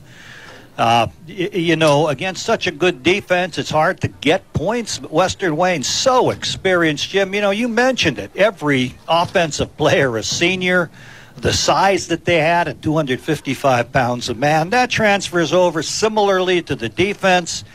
It was just a wonderful game to broadcast. I think a solid ending for a program that's on the upswing for Berwick. Our 36th season together doing Berwick football. Do you think you have a 37th in you? I think I do, Jimbo. I think I do. Well, good. Before we leave you, let's go to scores of other playoff games tonight. And Ashlyn, Walshaw. Thanks, Jim. Wilkes-Barre area currently leads Scranton 28-7 in the fourth. Hazleton area leads Williamsport 6-0 in the fourth. Oh, sorry. That's from District 2 and 11 6A sub-regionals. From District 2 5A sub semifinals, Delaware Valley beat Pittston area 38-15, and Abington area leads Wyoming Valley West 35-0 in the fourth. From District 2 4A semifinals, Valley View leads Crestwood 21-14 in the fourth, and Dallas beat Honesdale 48-14. From District 2 3A quarterfinals, Scranton Prep leads Tunkhannock Scranton Prep beat Tunkhannock 42-0. Mid-Valley leads Lake Lehman 35-18 in the fourth. Wyoming area beat Carbondale 49-0.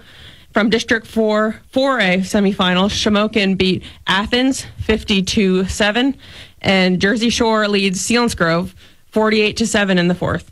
From District 4 3A quarterfinals, Mifflinburg plays Montoursville tomorrow at 7, and Milton plays Mount Carmel tomorrow at 7 as well. From District 4 2A quarterfinals, Troy beat South Williamsport 63-27, and Southern beat Hughesville 39-0.